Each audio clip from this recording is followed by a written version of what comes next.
have improved while those of the U.S. and President Trump have deteriorated, according to a new survey of 24 countries by the Pew Research Center.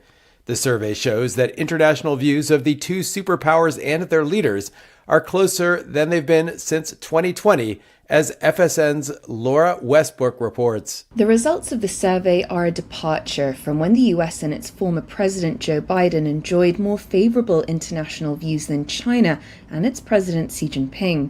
The survey by Pew found the US was viewed more favorably than China in 8 countries. China was viewed more favorably in 7, and the two were viewed about equally in the remainder. Countries like Canada, France, and Germany showed a decrease in favorable opinions of the US, while an increase in positive views of China. Some analysts believe that the US looks like a less reliable partner, and people might have limited confidence in Donald Trump to lead the global economy, while China's human rights policies and its handling of the COVID-19 pandemic, which had impacted negative views of the country in the past, might not weigh as much this time. Those were some of the top stories from the past week. Iris. The FAA has issued a reminder that any plane can crash and kill you. Deputy FAA Administrator Serena Grant. This year, there will be more flights than ever. Any one of them could blow up in the middle of the sky without warning. That's why we're asking all Americans to tell their families that they love them before taking off. The agency also released a list of important questions to ask yourself or your seatmate during your flight, including, should the wing be doing that? What is that whirring noise? And do all planes shake this much? They're reminding passengers that even the smallest amount of turbulence could mean you're headed toward a sudden explosive death. While hurtling through the sky at unimaginable speeds in a steel coffin can feel like gambling with your life, the FAA says there are ways to regain the illusion of control. If you're worried about crashing, why not switch your flight at the last second? It might just save your life. Or kill you, depending on which plane crashes. And for those who aren't flying this holiday, the FAA has reminded everyone that a plane could fall out of the sky right on top of you at any moment. This is the Onion News Network. We're still not sure why you'd want to watch, but our video feed is streaming nightly for free at cam.freetalklive.com.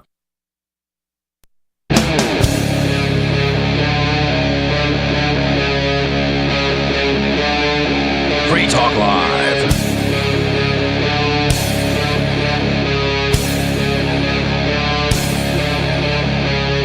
This is Free Talk Live.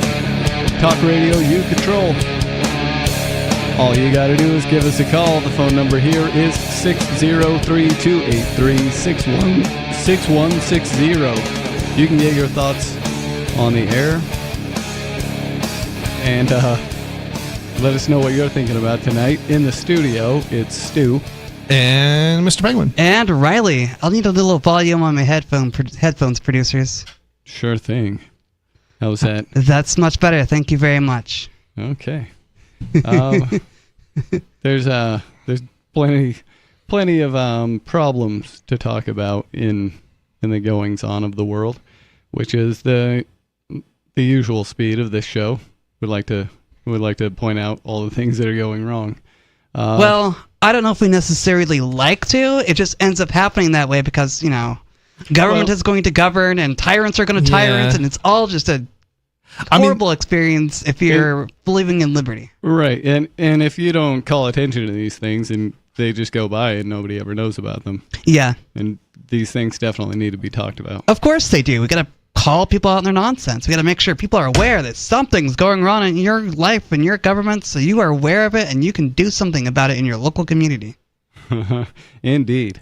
We can come on the radio and give you some solutions, but the reality is we don't know what it's like where you live, so the best thing we can do is tell us what we're doing. Tell you what we're doing here in New Hampshire. Then maybe you can do something for yourself. Kind of choked on my words there for a second. There are a lot of efforts going on in New Hampshire which seem to be creating real tangible solutions, and that makes me pretty happy. If you're listening and you've got solutions to the world's problems, we'd love to hear about them. And we can have a conversation about those. Hopefully they're reasonable solutions because, sometimes people have out there solutions and they're pretty out there. Hopefully. Well, this has been the mindset that I'm in mostly lately is the solutions and what can we do. seems like every selection cycle, everybody gets excited about hope and change or making America great Their new again. favorite flavor authority is going to be their political savior and save the world and save America and save everybody from poverty and hunger and all this jazz. Yeah, and there's always a new... But nothing ever happens. There's always a new slogan and a new personality to get behind. We're going to make America great again. No, you're not. You're making America into a trash company. But then it always ends up Or like... a trash country, one of the two. But who knows? Then it always ends up like, oh, there's nothing there to look at. Yeah. Yeah, don't worry about those files, because I know I told you I was totally going to give them to you. They're on my desk right now, guys. Yeah, so what was on the desk? Nothing. She said they're on my desk right now, so there must have been something on the desk. I wonder what that was. Me too. It's the footage of Epstein killing himself, of course. Yep. But they don't tell you about the missing footage because they don't want you to know about it. So we've all got small tactics to making a larger solution that we like. I know the three of us in this room have familiarized ourselves to varying degrees with cryptocurrencies, and those can, they can be a great way to give yourself some solutions. Definitely most of them, but there are some, like Bitcoin, that's been hijacked by the feds or somebody out there to, make it less of a nice currency. But there are things like Monero. Yeah, I mean, Monero is definitely getting way more popular. At the last Porcupine Freedom Festival here, I think just about every single vendor was taking it. So that's up a little bit from last year, where almost every single vendor was taking it. It's funny too, because people like to complain about, Bitcoin is too volatile and all these altcoins are too volatile, but on the grand scale of things, Monero has provided probably more stability than the other ones. Yeah. In relation to the U.S. dollar, it goes anywhere between a couple hundred and maybe 450. It seems like. Yeah. Yeah, and the thing with Monero is, even though it's not perfect, they continue to improve on it, and fend off various sorts of attacks, be it from a security perspective or from a hashing, making it so that it's more ASIC resistant and GPU resistant, so anybody can mine it easily. Mm-hmm. So you can with, I think, like a single CPU, you might be able to make up to $40 a month mining Monero. So yeah. Monero is a great coin, and there are new coins coming up all the time, and old projects getting new twists that make things work well. I know Aaron Day, who's a friend of the show and libertarian type, he's been working on the Zano project and is really pushing that hard. And from what he says, there's a lot of interesting things that can be done on that network. But back to what Riley said about Bitcoin being hijacked, I think it's very interesting, because when I first found out about Bitcoin, to me it was a great solution to the banks. I agree. It was one of the biggest problems out there, what with their fractional reserve lending their it was a nice way. Of funds, and even though they haven't done bail-ins in America exactly, they will, and you'll find out what that feels like. Yeah, it was a nice way to have peer-to-peer cash without government having to create the cash and have a central bank process your payment fees. That's right. And it's you and me, and that's it. Well, there's a whole network of people that could tell you, no, your transaction can't go. But the likeliness of them gaining consensus that they're going to target you for anything is infinitesimal. Yeah. It's just not going to happen, which means you can move your money around as you please. Yeah, I mean, and you can't even really do that at the end of the day with certain cryptos. So no, all you could do is threaten, exchanges and stuff to add. Sure, but nobody's forcing you to use an exchange, but even right? Then, all you have to do is get a different address, which is super easy. Yeah. So I think no effective way of blacklisting. I think a lot of times people forget that it is possible to mine something like Monero fairly easily, and you might not get a whole lot of it short of getting some super powerful systems, but just with your average machine you can mine a little bit of Monero. Nobody is saying, I mean, people think that they have to buy it or they have to exchange it, right? That's not really the case. You can mine your own cryptocurrency, and it's not that hard. It's probably like within 5 to 10 minutes you can be set up with a machine that you've already got, probably, if it's a medium to high end machine, and start bringing in some crypto. And it's not really It's a little bit more work maybe than buying it, possibly, but maybe not even. Is it better to mine it, buy it, or earn it? Mine it or accept it. It's not too hard. I'm not the biggest computer nerd. I get to the point where I push the wrong button and the thing doesn't work anymore, and then I go outside and I do something fun. And that's my level with computers. I can navigate them until they do something unexpected. I was able to set up I was able to run the daemon for Navcoin when I first found out about crypto, and I made my very dinky home PC, mine several coins, and then it blew the computer up because it was too cheap to handle it. But I was able to get it. I did say mid to high end system, not a cheap Chromebook. Yeah, and this is much further along than that project was, and I was just like reading and then trying things, and finally I got it to work. Whereas with mining Monero, I'm pretty sure if you wanted to do it, you could get it set up, and if you live somewhere close, it's a good way to. I mean, you're gonna, especially if you're already running electric heat, then these things put out a decent amount of heat, these mining machines, and you can heat your bedroom with it while you're stacking a few sats, or what do they call them in Monero? Do they call them ponies, or I'm not sure. I don't know the answer to that one. I thought you were the Monero expert, Chris. Oh, what makes you think I'm the Monero expert? Because you talk about it a lot and you're a huge fan of it. I don't think there is a Monero expert. Even Fluffy Pony's like, I don't know. We just kind of did this for fun. It totally works out. Yeah. I mean, I know a little bit about Monero, but I'm not mining it or anything like that. So okay. Right. Yeah. Yeah, I only know a little too. Mostly that it's always worked for me, and it seems like a great coin. Yeah. Right now we've got a caller on the line. This is an unscreened caller. You're on Free Talk Live. What's on your mind? Hey, I wanted to talk about the incentive for the federal government to arrange the situation as it is now, where there's no tax on tips up to $100,000, meaning that the average person is not going to have to pay taxes on tips, which I'm all for that, but I'm like, why? And I started thinking about it. If all of the tips that you got were cash, you're not going to pay tax anyway because you're not going to report it. That's right. Nobody's paying tax on their cash tips. But at least I hope not. I wouldn't. If that's you and you're doing that, please don't do it. I think it depends on how you're getting your cash tips, because a lot of places, if I understand correctly, they will pool the tips, I believe, and then they'll issue them out through paychecks or something like that. If that's you and you're in charge of doing this at your company, don't do it. Just hand the cash out at the end of the night, please.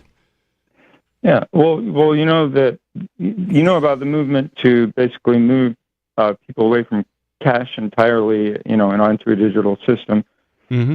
So it would make sense to get rid of that concern, if this person asks me if I want my tip, through the app or through cash, I'm going to say cash, because they're going to stop asking themselves that question. I think that's a really smart observation there.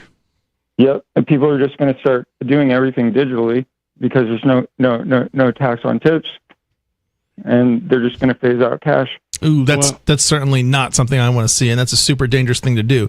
If I were you, and this is what I do, is I always pay with cash for everything I can. Everything I can, I do too. Yeah, and if I can't pay with cash, I'll pay with crypto. If I can't pay with crypto, I'll pay with gold back. If I can't pay with gold back, well, I'll resort to credit cards, but I really avoid that. Yep. Let's see. I had something on the tip of my mind. So you're right, and I think when they talk about this war on cash, they're gonna have a harder time than a lot of people think, because I don't know if they've been out to the backwoods of Illinois or something where people are still pulling out their checkbook to pay for their gasoline. And dial-up hasn't quite arrived yet, even, huh? Yeah, and you are not going to get those people on digital money only. I hear some of them are still trading whiskey, I think it is, or moonshine for barter. They're using that for barter. Probably. I wouldn't be surprised. I wouldn't be surprised. Are you guys familiar with the government attempts to tax whiskey or something like that, or I don't know, a couple 100 years ago, something like that? Yeah, the Whiskey Rebellion. Yeah, something like that. And I'm because they aware were of that. using that, and as opposed to, there wasn't currency of it, U.S. currency readily available. So and I guess they. Do you remember the story more in detail than I do, Riley? No. they were using whiskey as basically it kept long enough because it wasn't going to spoil. It served as a good money. Yeah, and you could proof it on the spot. That's where the term proof comes from, like 80 proof or whatever. You could prove whether it was pure enough alcohol by lighting it on fire, and there was a certain test they used. But it effectively became a money, and that didn't work for for the people who were trying to control the population through their monetary schemes. Which is, man, that's a repeating story over and over. And those guys aren't very nice, but the crypto offers a possible out to all that. Even better, I think, than cash does. Oh yeah, it definitely does in a lot of ways, because it's not government controlled, and you're not giving the government a percentage of your money basically when you use it. Whereas if you do, they get to skim a little bit off the top and drop bombs on women and children overseas. Mm-hmm. That's certainly something I don't want to support. Is for. That's what government currency does. Yep.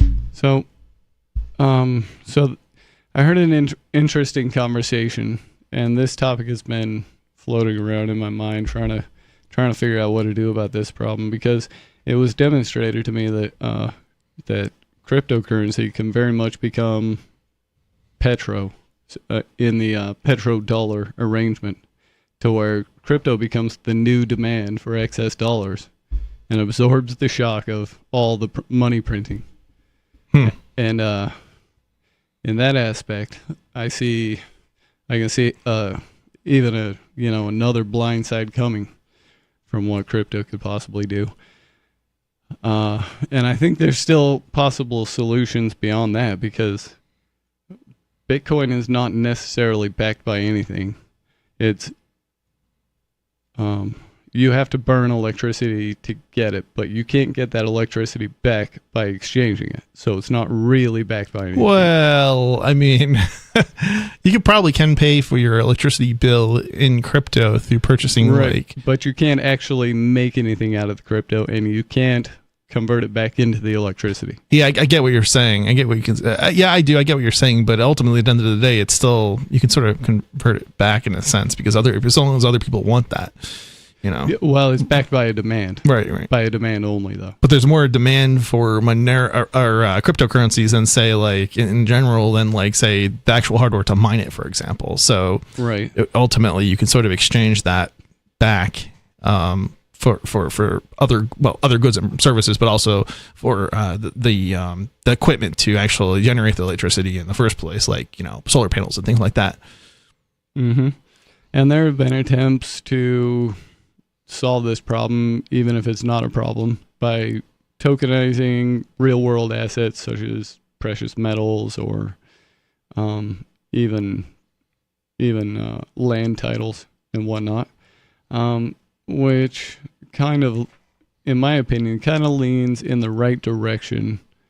But I don't know how you incentivize that or gamify it to get everybody on board with trading things that can't be arbitrarily inflated or put artificial roadblocks on, hindrances to use. So I guess that's the problem to solve. If you're listening and you've got any ideas on those things, I'd find that very interesting. Me too, because I'm always down for really reasonable solutions to how we're going to solve money problems if government is always in the way. Yep. All right, we're going to get into some news stories. For the time being, Riley posted one from The Guardian. A reputable news source. Reputable. Has been reputable at times. I don't know. At least they say stuff. But yeah. Who's reputable anymore? You got the recent coining of the term mainstream alternative media, which is, I think, very descriptive and useful, because so many of these, alternative media types are really just pushing the same narrative that's been going the whole time. Yeah. They're just another actor in the WWE show. So, title of this article is Israeli Strike on Gaza Church Kills 3 and Injures Priest Pope Francis Called Daily. An Israeli strike has hit the only Catholic church in Gaza, killing 3 people and injuring 10 others, including the parish priest, who used to receive daily calls from the late Pope Francis. Oopsie. We just hit a church. It's okay. It's just an oopsie. They didn't just hit a church, they hit the only Catholic church in Gaza. But it's just a big oopsie, Stu. What's the big deal? It's just a church. The Catholic charity Caritas Internationalis said the 3 victims were Saad Salameh, the 60-year-old janitor of the Holy Family Church, Famuya Ayad, an 84-year-old woman who was receiving psychological support in a Caritas tent in the church's compound when the blast occurred, and Najwa Abu Daoud, and I'm sorry if I butchered the pronunciation of those names, 69 years old, who was sitting close to Ayad. I was being sarcastic earlier, but I will say that it is a huge tragedy when a country decides to launch bombs and a church gets hit in the process. And I realize this is a Christian church, so it hits close to home to many.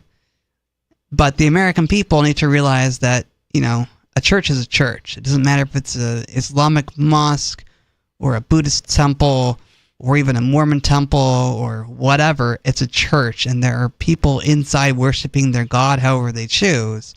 Indeed. And the fact that Israel is not apologizing for this strike and doing everything in their power to fix the damage just goes to show what kind of country it really is.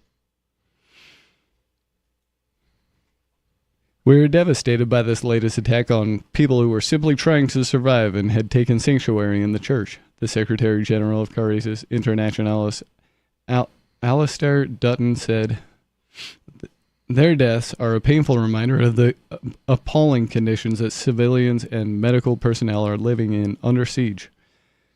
We grieve the lives lost and call on all parties to respect the sacredness of a life and the spaces that protect it.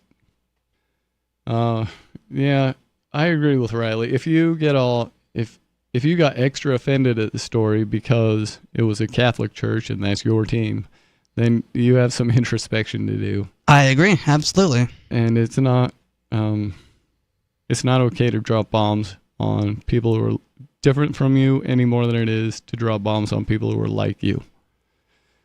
It's just not okay to drop bombs on people. And this really needs to stop. But indeed, Israel is acting like they have every right in the world to do this kind of stuff. And they don't appear to be slowing down. Ibrahim Sakala, a paramedic at the nearby hospital, told The Guardian that about 10 people were wounded, some critically. The injuries were caused by shrapnel from an exploding artillery shell. Sakala said the hospital was notified that the church had been hit. I got into the ambulance and headed straight to the church, he added. This Israeli army is arrogant. It does not distinguish between Christian or Muslim, nor does it care whether it's a church, a mosque, a home, or even a school. We are living in the midst of a brutal war. The shelling of the church also damaged its compound, where hundreds of Palestinians, including children and people with disabilities, have been sheltering during the 21-month war. Israel issued a rare apology and said it was investigating. Oh, they issued an apology this time. Oh, thank God. Guess they must have known this one was pretty bad, huh? Yeah. I don't know. I don't know why any country at this point thinks it's okay to act with this kind of, just absolute boldness. It's a land grab.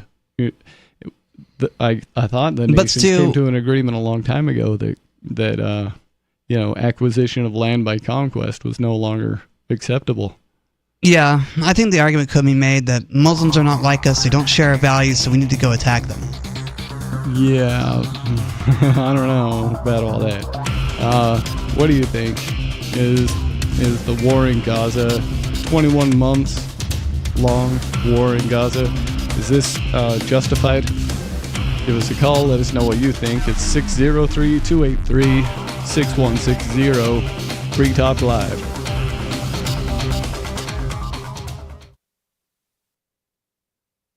This hour of Free Talk Live is brought to you by Dash Digital Cash. Dash is the cryptocurrency designed to be used for spending. In addition to being one of the world's first cryptocurrencies, Dash was the first crypto project to have a decentralized autonomous organization that to this day continues to improve and promote Dash. Every month, 10% of the mining rewards go into a treasury. Anyone with one Dash to spend can put forward a proposal to the Dash masternodes. The masternodes vet the proposals and decide which ones move forward and are funded by that treasury. Nowadays, DAOs are plentiful, but Dash paved the way by doing it first, nearly a decade ago. Dash is one of the oldest cryptocurrencies and is widely available on exchanges, including the decentralized Maya protocol, and in multi-crypto wallets. It's easy to get and use Dash. Start by learning more at dash.org. Thanks to the Dash DAO for sending us 32 Dash per month to promote Dash on the air. Visit dash.org to learn about Dash. Dash.org.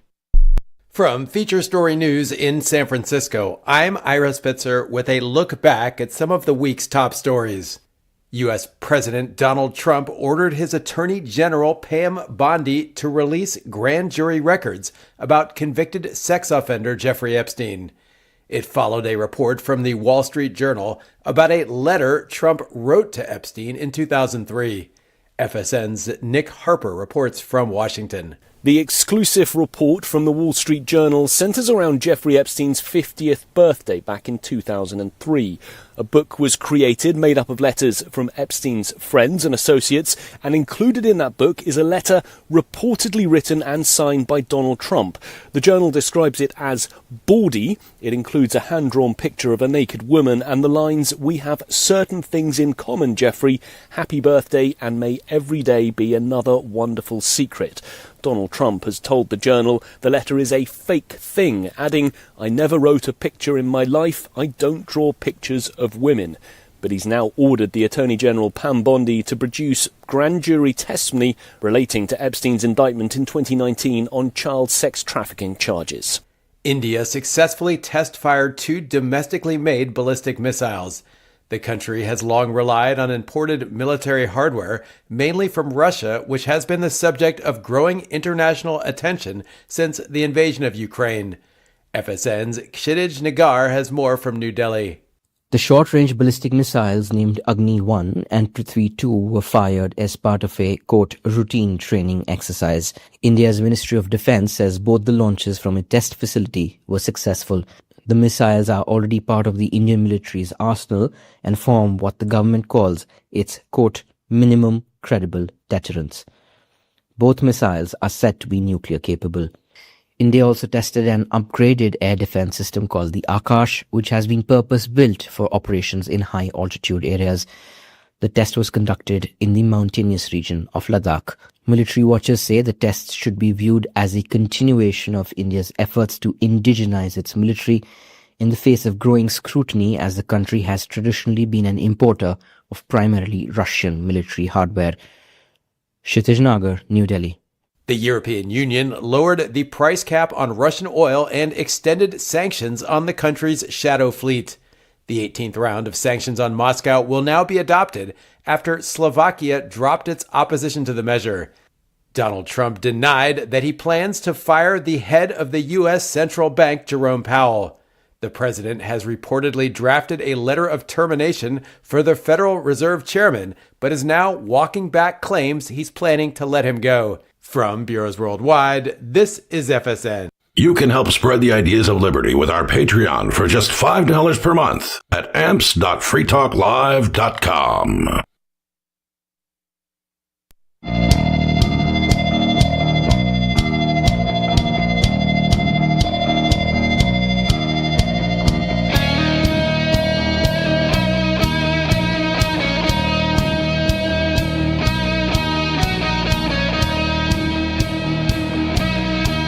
This is Free Talk Live.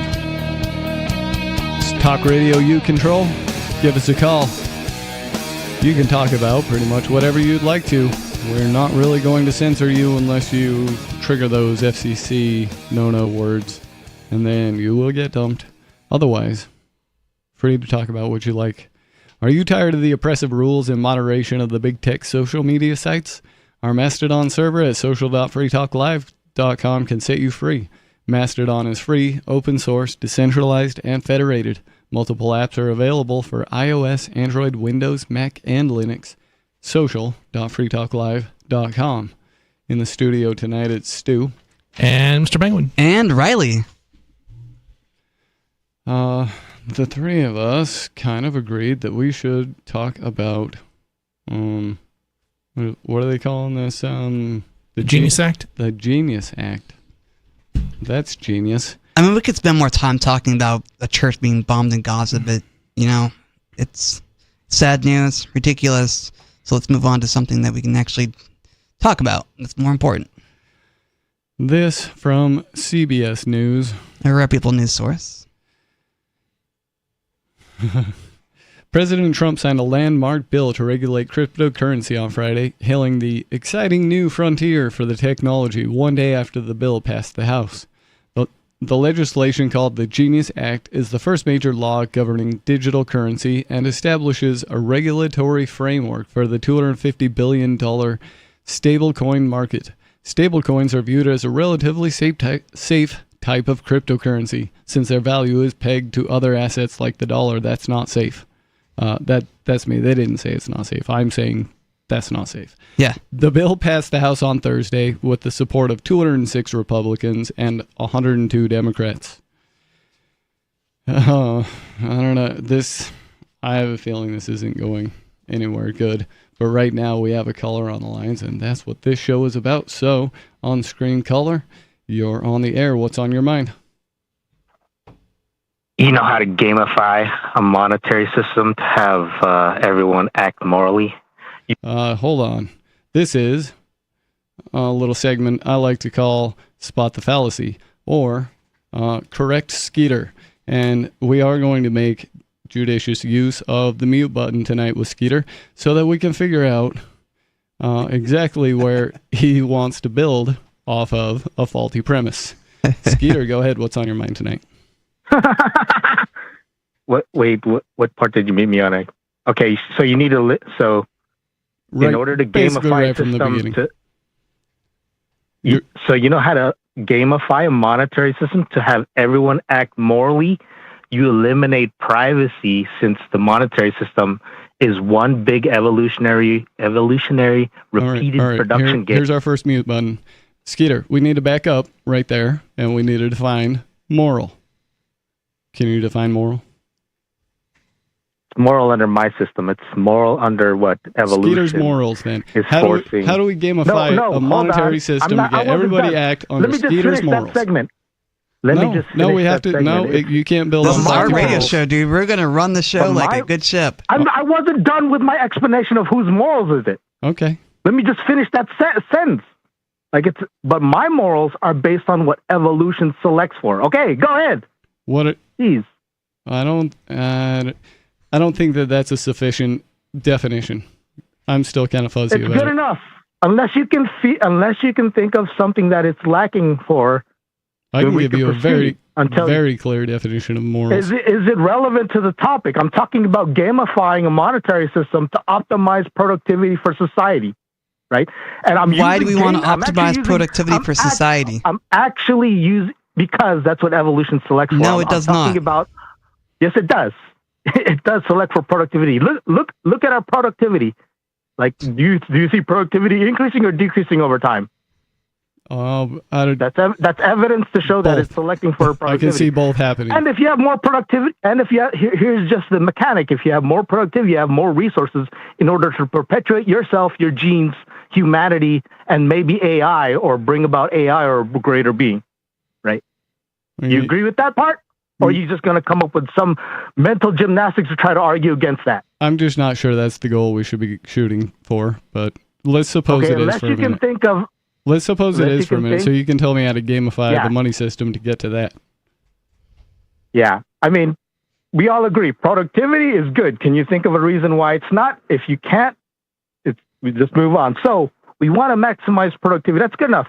It satisfies a lot of both of our goals, whether you agree with mine or not. Like, it's in accordance with even kind of liberty and stuff.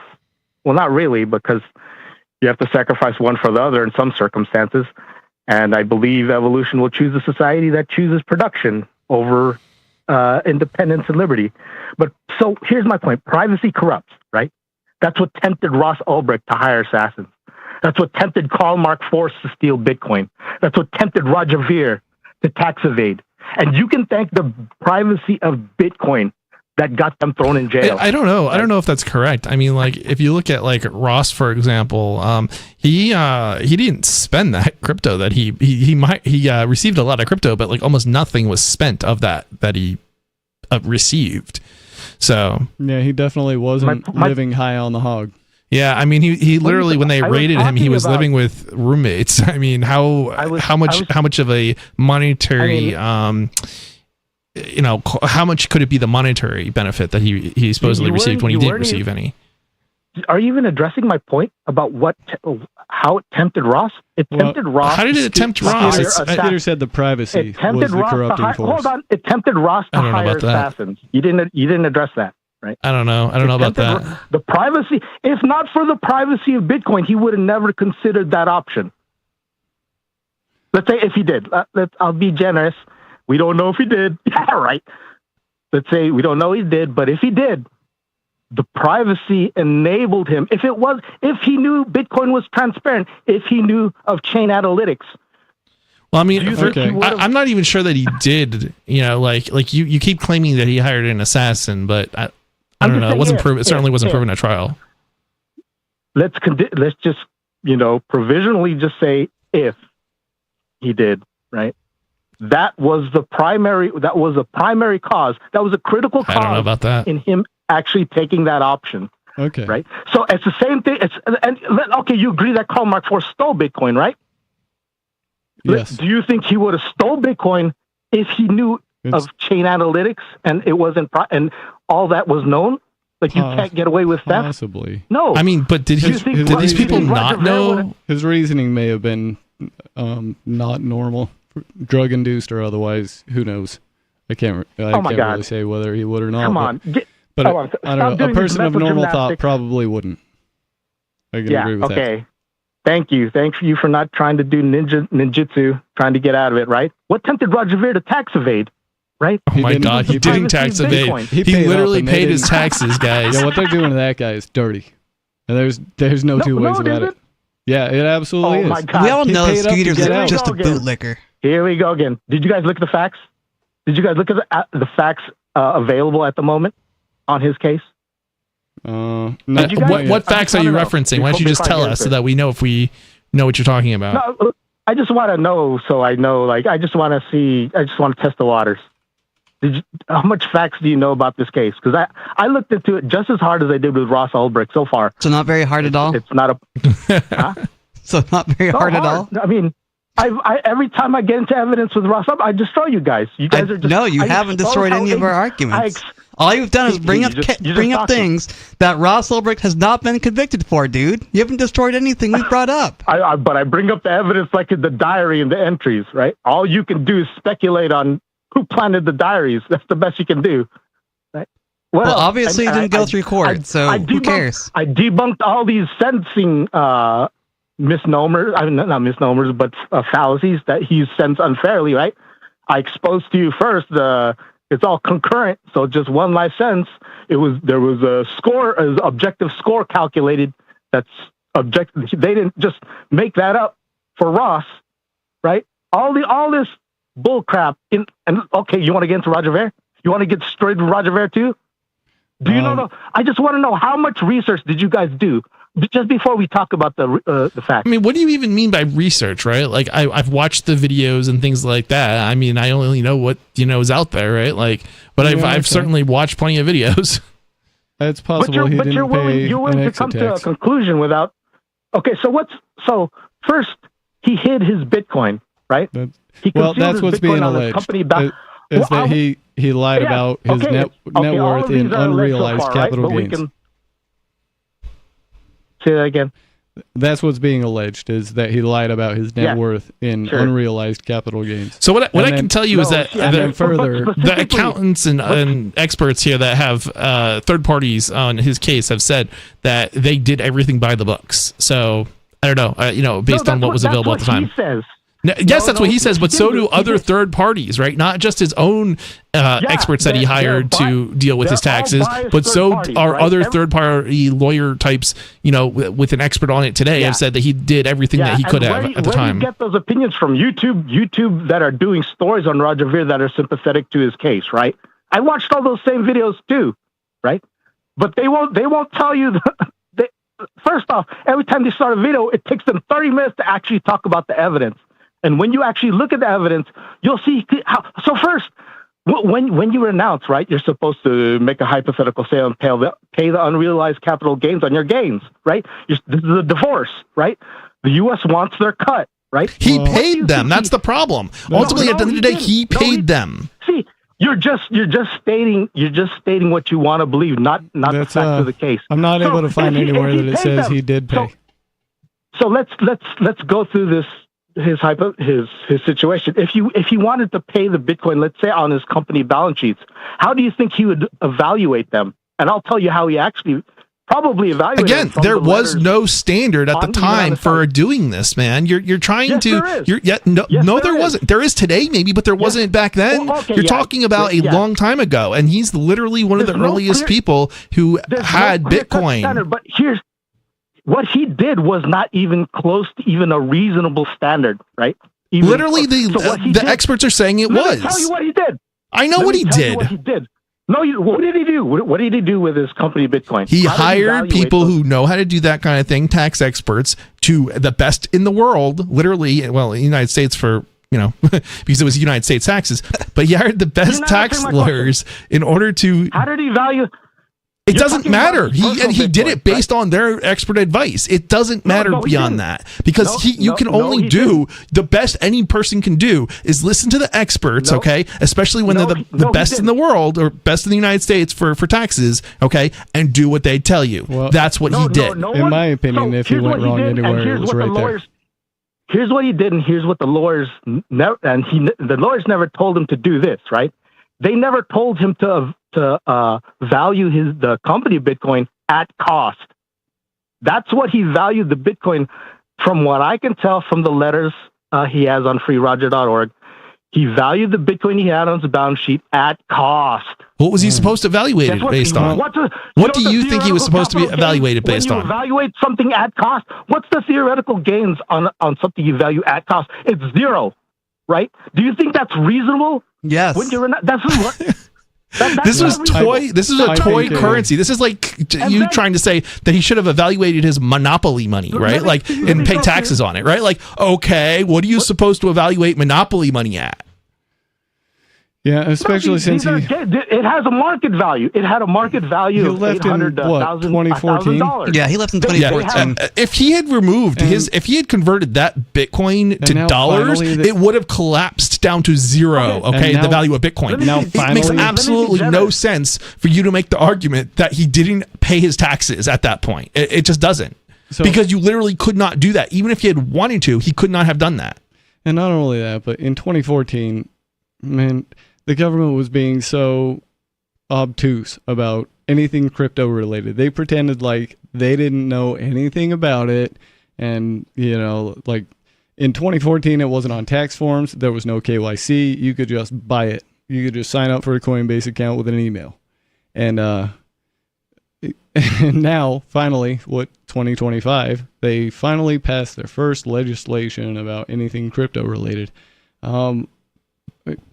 If what he did was try to not pay that tax, and had he gotten away with it, then I would thank him for his service for having done a good thing. Because the exit tax it's an abomination, really. Is absolutely not okay. And it looks like he's trying to challenge the constitutionality of it at this point, which is okay, but I don't know, the Constitution's just kind of a poo-poo sandwich anyway. It really is, because the Constitution is either allowed for the tyranny with which we have or it's failed to prevent it. Either way, it's unfit to exist. All right, The Skeeter. exit tax is Can we go? completely reasonable. No, it is not. The Theft is exit immoral, tax is dude. completely But part of reasonable. theft you not understand. I think we've gotten through the Roger Ver thing sufficiently. I think so too. If maybe in the next 5 minutes you can bring me around to how the abolition of all privacy is going to be a good thing, then I'll give you a shot at that. What do you got to say, Skeeter? Just because a system works efficiently, the more information you have. Perfect. But let me talk about, so let me give you that argument that, let's say, if you were to sell all those company Bitcoin, it would have crashed it back to his cost. It would crashed the market down to his cost, right? So basically, he evaluated the Bitcoin correctly at cost with no capital gains. That was Either way, completely he should have in line with he should have IRS. owed nothing, Let's and assume that's that- enough. Hold That's on, I'm not enough of done. that. Hold on, I'm not done. I'm just saying. All right, that's enough of that then. If we can't talk about how the abolition of all privacy Free is a Talk good Live thing, 1, Skeeter 0. then I don't want to finish that conversation. We'll just go back to the story we're reading about this Genius Act. Okay. Oh man. Let's see. This had just mentioned that stable coins are viewed as relatively safe, and the balance with which this bill was passed. We worked hard. It is a very important act. This Genius Act. They named it after me. The president joked in the East Room of the White House. I want to thank you. This is a hell of an act. President's words, very presidential words. They named it after me. Members of Congress and top executives from Robinhood, Tether, Gemini, and other crypto and financial firms were in attendance for the signing ceremony. A bunch of crypto nerds in the White House. The fate of the Genius Act was in question earlier this week when a dozen conservatives stymied a procedural vote. A compromise was ultimately reached. A compromise is always reached. And the holdouts allowed the legislation to proceed. The president on Friday suggested that he spoke to the holdouts individually on the phone to persuade them after House Speaker Mike Johnson told him there were a dozen Republicans opposing the bill. The good news is, I call up, hello, Jim, how are you? Sir, you have my vote. Boom. Sir, you have my vote. They just want a little love, he said. Unfortunately, it's always the same 12 people. David Sachs, the venture capitalist turned Mr. Trump's AI and crypto czar, said the president stepped in and saved this bill. Mr. Trump also said Vice President J.D. Vance had been on the phone late at night helping push the legislation through. All right. So, now it's going to get into what is the Genius Act. The Genius Act, which stands for Guiding and Establishing National Innovation for U.S. Stablecoins, establishes guardrails and consumer protections for stablecoins. The bill also creates a legal category for stablecoins and establishes clear boundaries for which digital currencies could be referred to as stablecoins. Let me translate this for you. This is the beginning of monopolization of who can and cannot do crypto. So everybody was very worried about a CBDC coming down the pike, and what if it just looks private and they don't call it a CBDC, but you get the same thing anyways? And I wonder what the, like what happens when we actually come out with a stable, cryptocurrency, right? Like a stable coin that's like an actual cryptocurrency, and it's not centralized, right? It's not backed by anything. Is this going to fall under that regulation, and how would that be regulated? Well, we're currently operating with, the U.S. dollar, which isn't backed by anything. Yeah, it's true. I don't think anybody will even argue that either. The presidents have been asked, and they said it's backed by the full faith and credit of the United States government, which is nothing. So it's backed by nothing. This is, I remember watching the Tether thing going on, and I remember a lot of suspicion around Tether specifically in the stablecoin game early on in like 16 or 17 when it almost appeared that the Tether was being used to artificially inflate the price of Bitcoin by way of printing Tether preemptively just to buy Bitcoin with, therefore driving up the price, and then recouping the cost of the printed tether by slowly selling back into the now inflated market. Right? So this was the scam that many crypto people were alleging that Tether was involved in. And I can't remember who was running the Tether stuff at that point, or if I even ever knew. But I wouldn't be surprised to find out that they're very closely connected to Peter Thiel and J.D. Vance. The big market, not the big market guys, but the big, I don't know what word I want to use is, but the big people who want to control the world, the globalists. Yeah. Yep. Trump's crypto bros. Yep. With the Genius Act signed into law, banks, non-banks, and credit unions can dive into the market by issuing their own stablecoins. Along with being less volatile than other virtual currencies, stablecoins can facilitate faster, lower-cost financial transactions, supporters of the technology say. Before the Senate vote on the Genius Act in June, Senator Bill Hagerty of Tennessee, the bill's sponsor, said stablecoins could allow businesses and consumers to settle payments nearly instantaneously rather than taking weeks. I wonder how the bankers felt about this, and particularly like the Wall Street kind of slush fund dividend traders, because that taking weeks part that's while it's just sitting there in limbo for weeks, you got people playing all kinds of games with that money. Yeah. Traditionally. But at the same time, maybe they could be innovative and be like, oh, we're going to settle everything fast and instantly and be able to trade money as fast as we want. Increase the velocity of the money. And this is kind of why they brought the hammer down on Patrick Byrne, who was trying to do T0, where he was trying to get the derivatives markets all onto a crypto-based settlement layer so that everything would be settled instantly instead of this big gap, because he saw all the slush going on there and he said, well, this could just be way more efficient and doesn't need all this. But the people who were, playing games with that didn't like him poking his nose in where it didn't belong, I guess. That's the way I understand it. This is alleged information. I haven't talked to Patrick Byrne myself about it.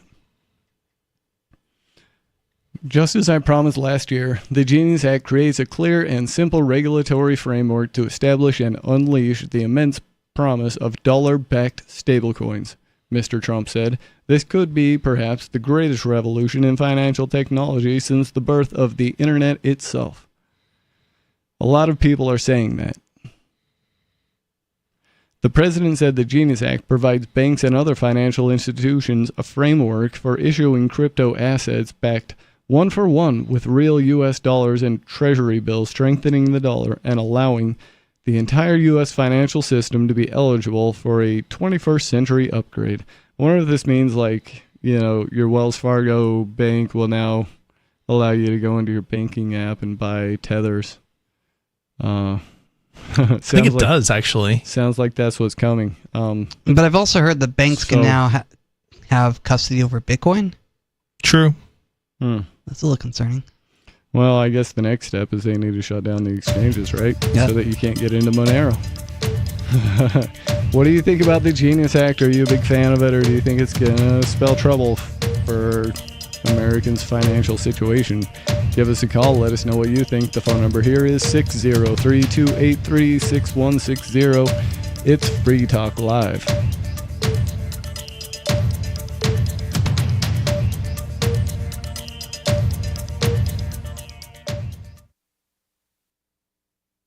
This is The Onion Week in Review.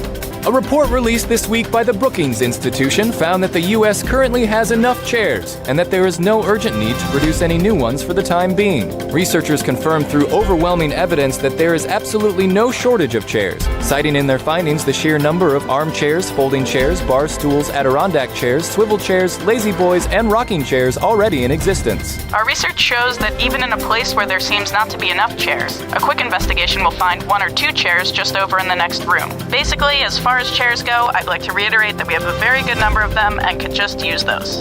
And in this week's local news, The guy in front of you is ordering for an entire construction crew. In other news, a local police department reduces costs by using the same evidence for every investigation. Voters are clamoring to hear if a female political candidate is a mother first, and a whitewater rafting trip in which a friend drowned is still pretty fun. This is the Onion News Network.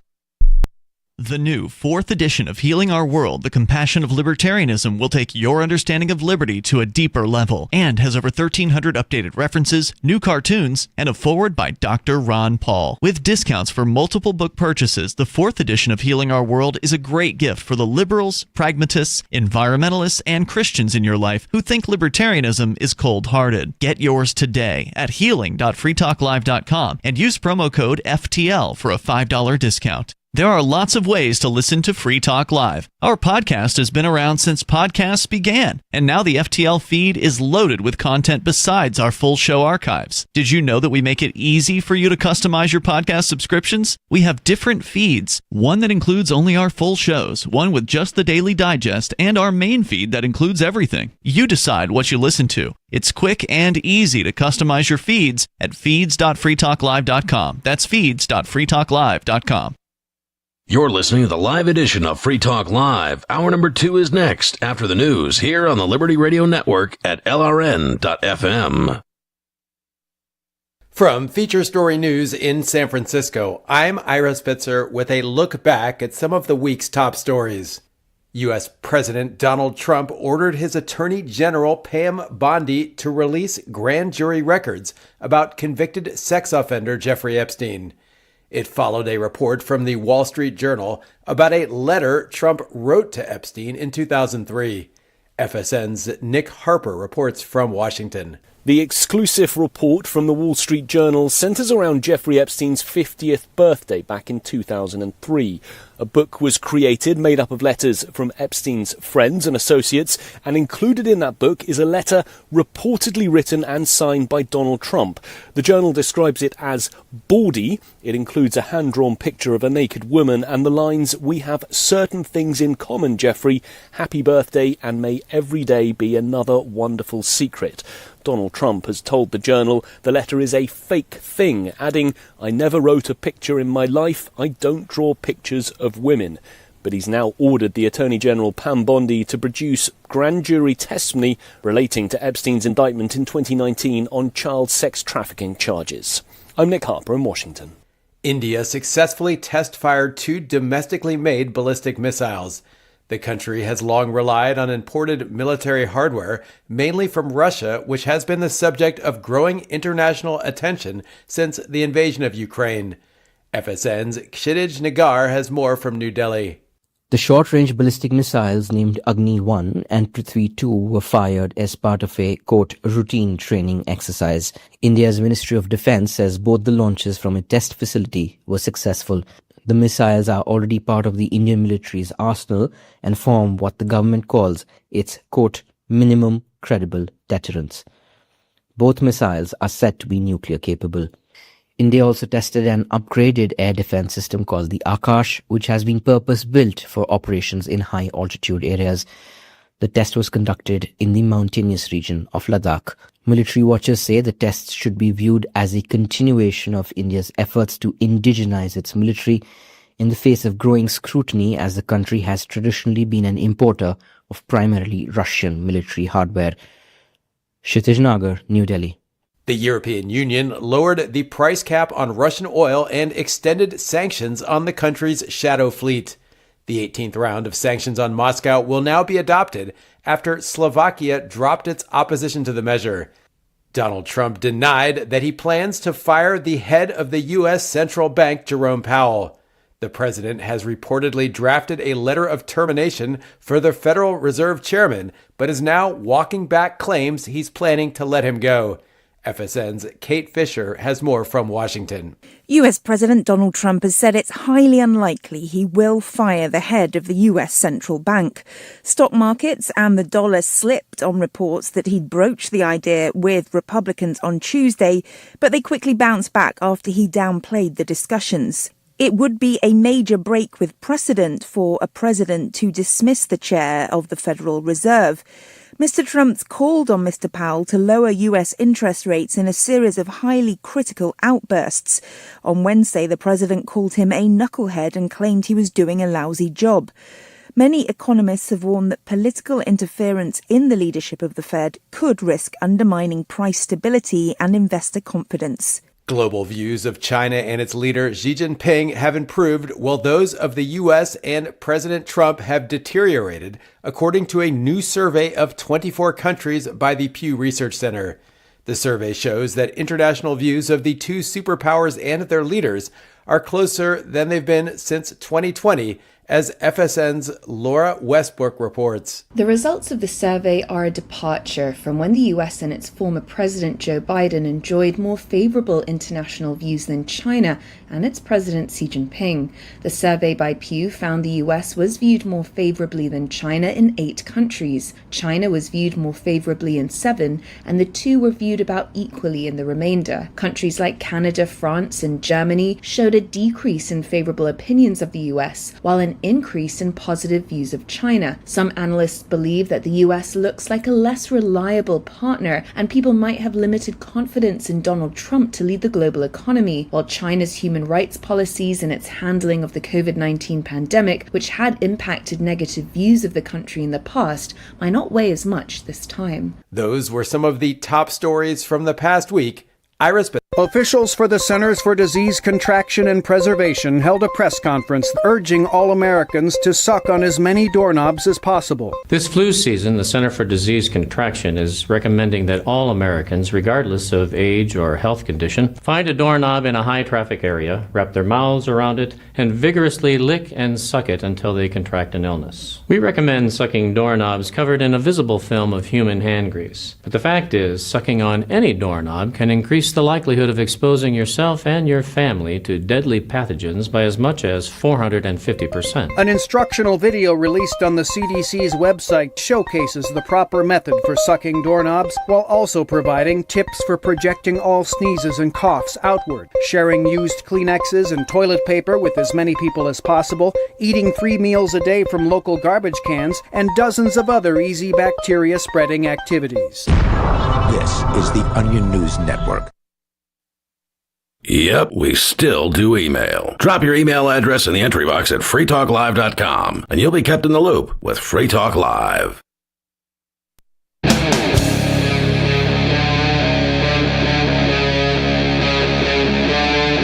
Free Talk Live.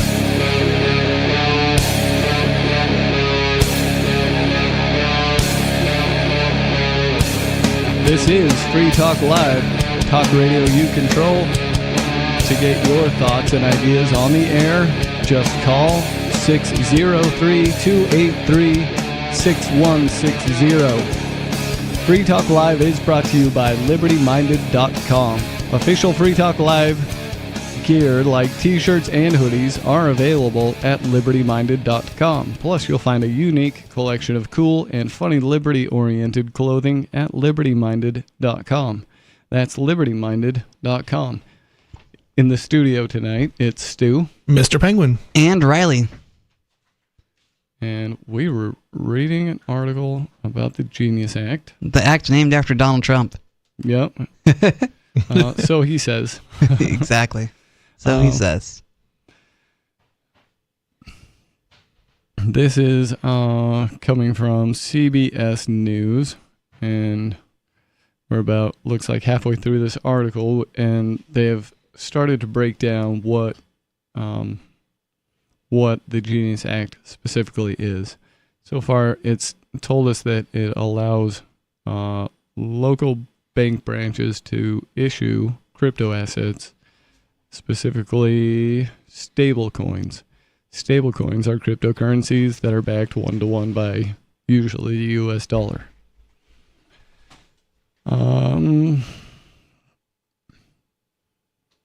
Lawmakers also approved 2 other cryptocurrency bills, capping what Republicans dubbed Crypto Week in Congress. And it certainly was. Prices reflect it anyways. There was definitely a jump in the price of a lot of cryptos. The The Clarity Act will regulate digital commodities beyond stablecoins, and the Anti-CBDC Surveillance State Act prevents the Federal Reserve from issuing any retail central bank digital currency directly to Americans. It prevents the Federal Reserve from doing so, but it doesn't prevent the U.S. government, does it? It only prevents them from issuing any retail central bank digital currency directly to Americans. So go ahead and sell them to China or whoever, your friends in the UAE. Yeah. The legislation is seen by the Trump administration and the crypto community as a way of bringing digital currency into the mainstream financial system. Yay and boo at the same time. Let me say, the entire crypto community for years, you were mocked and dismissed and counted out, the president said. You were counted out as little as a year and a half ago. But this signing is a massive validation. I don't know. What do you think? Did Trump just validate all of the crypto enthusiasts? I don't know. I don't feel validated. What about you, Mr. Penguin? Do you feel validated by the... I don't either. Okay. Yeah, me neither. I already felt that my use of crypto was valid. Yeah. I already felt I was valid as a person. Yeah. So I'm not really sure. I think this is really talking about the investor types. You know what I mean? Oh, yeah. The number go up. Yeah, number go up people. Yeah, the people I'm not a big fan of. Yeah, I try not to think about them and consequently forget about them a lot, but they are the majority. Unfortunately. Ever since. They'd rather have the number go up than use it as currency. Yeah, they kind of came in droves in 2017 when it had that big run up to 20,000 or whatever it was. Oh, yeah.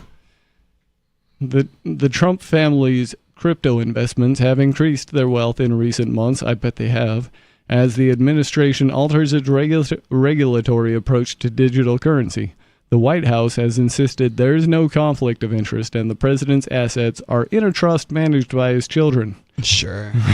Sure. Key crypto figures who were present Friday, including Cameron and Tyler Winklevoss, that's the famous Winklevi twins, backed Mr. Trump's campaign last year. Who are the Winklevi twins? I don't remember those names. Really? Yeah. Chris probably knows more than I do. I mean, so these are the guys who got big into Bitcoin, invested quite a while back now. Okay. But they were fairly early from the Wall Street type getting into it. Okay. Class, and they were also behind Facebook, or at least they claim to be. They come up with the idea of Facebook, and then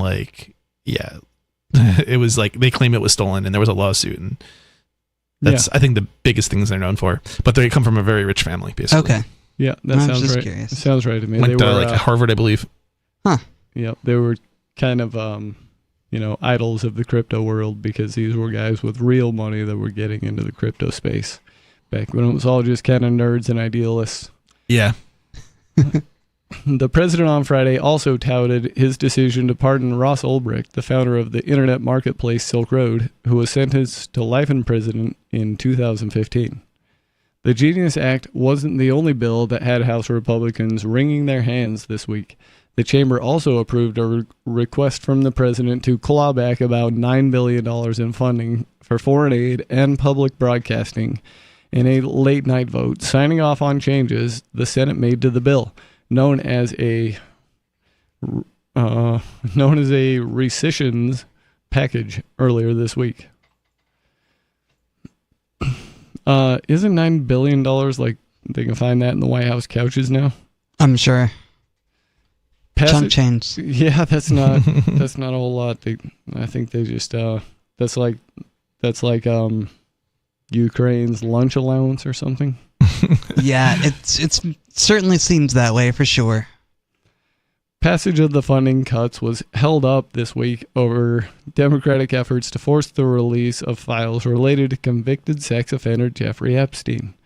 Ultimately, the package passed the House along party lines with two Republicans joining Democrats to vote against it. The bill claws back about $8 billion for foreign assistance efforts, including by the including by the U.S. Agency for International Development, and about $1 billion for public radio and television stations. The president is expected to sign it soon. Republicans have tried doing this for 40 years and failed, but no more, Mr. Trump wrote on Truth Social, referring to cutting funding to the corporation that oversees federal funds for NPR and PBS. This is big. Friday's signing ceremony for the Genius Act took place against the backdrop of increased focus on the Epstein case. On Thursday evening, Mr. Trump ordered Attorney General Pam Bondi to seek the release of grand jury material related to Epstein, a convicted sex offender who allegedly died in federal custody in 2019. Mr. Trump has faced increasing pressure to disclose more information about the case after the Justice Department said no further documents would be released following a review of the evidence. So, we'll just finish this. Based on the ridiculous amount of publicity given to Jeffrey Epstein, I have asked Attorney General Pam Bondi to produce any and all pertinent grand jury testimony subject to court approval, the president wrote on Truth Social. This scam, perpetuated by the Democrats, should end right now. Bondi said the Justice Department is ready to move the court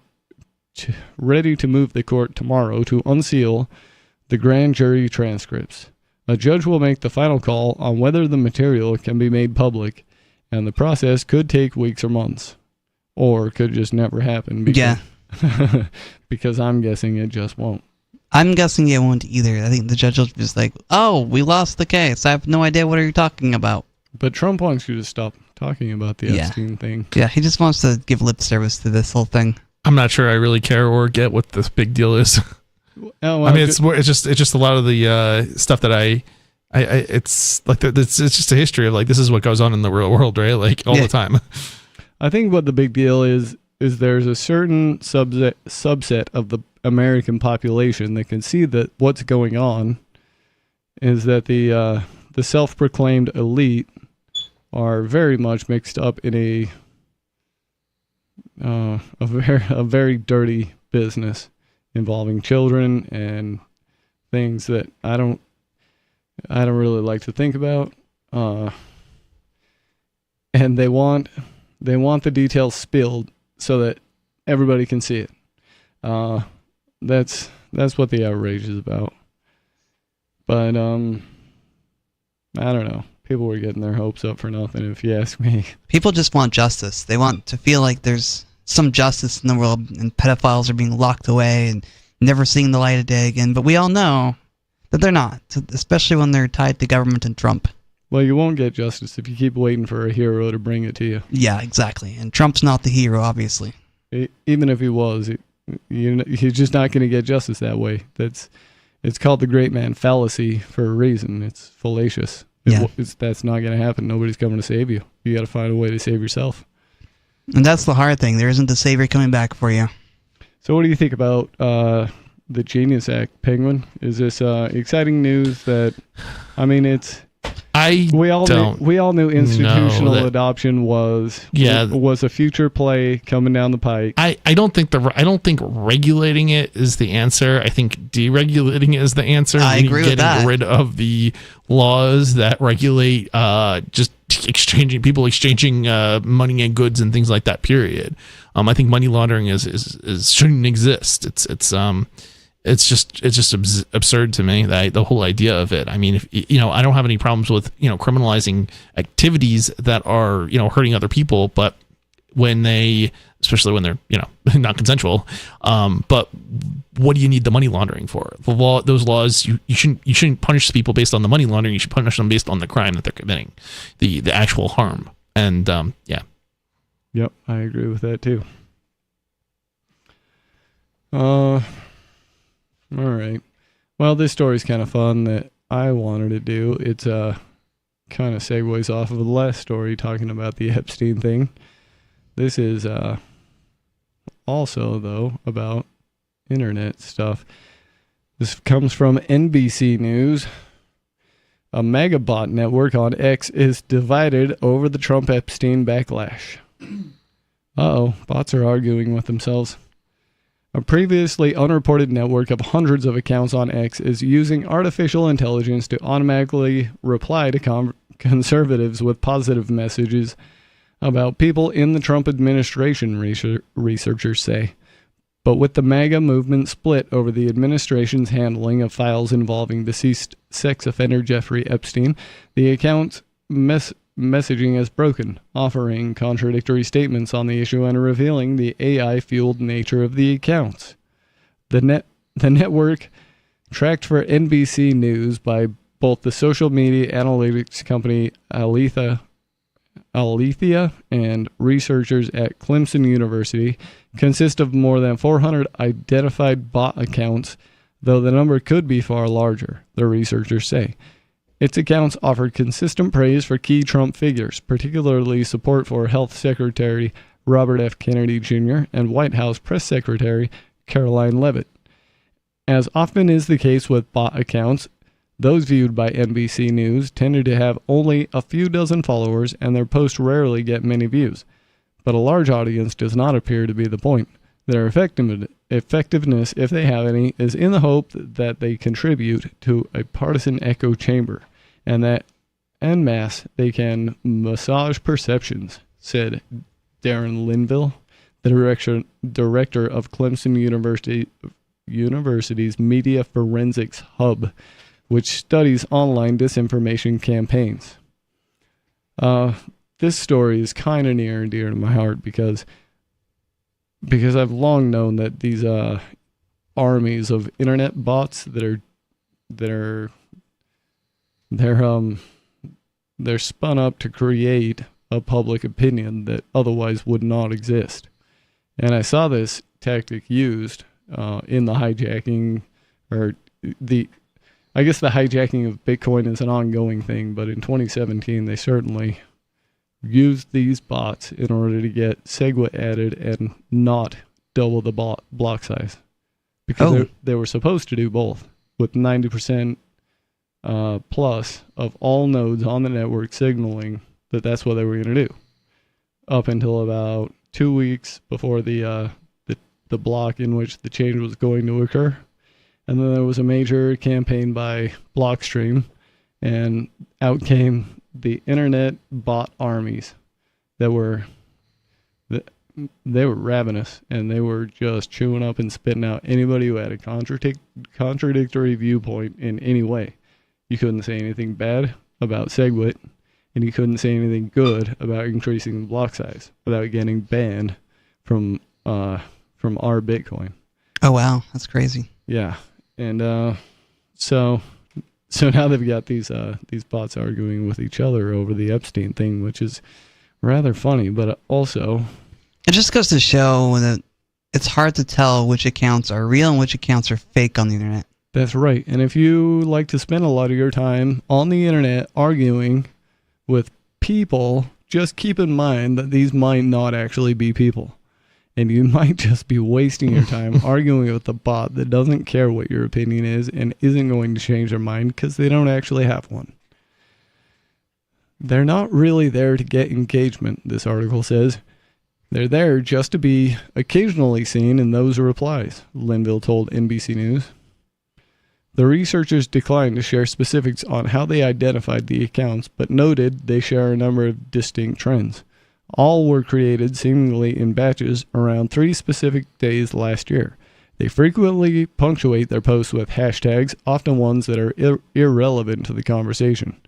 They post almost exclusively by replying to other users, often to people who pay for X verification, and by repeating similarly worded sentiments over and over in short succession. At times, they will respond to someone's post by repeating it back to them verbatim. It's unclear who is behind the network, or which of the multiple AI chatbots that are widely accessible to the public was used to power it.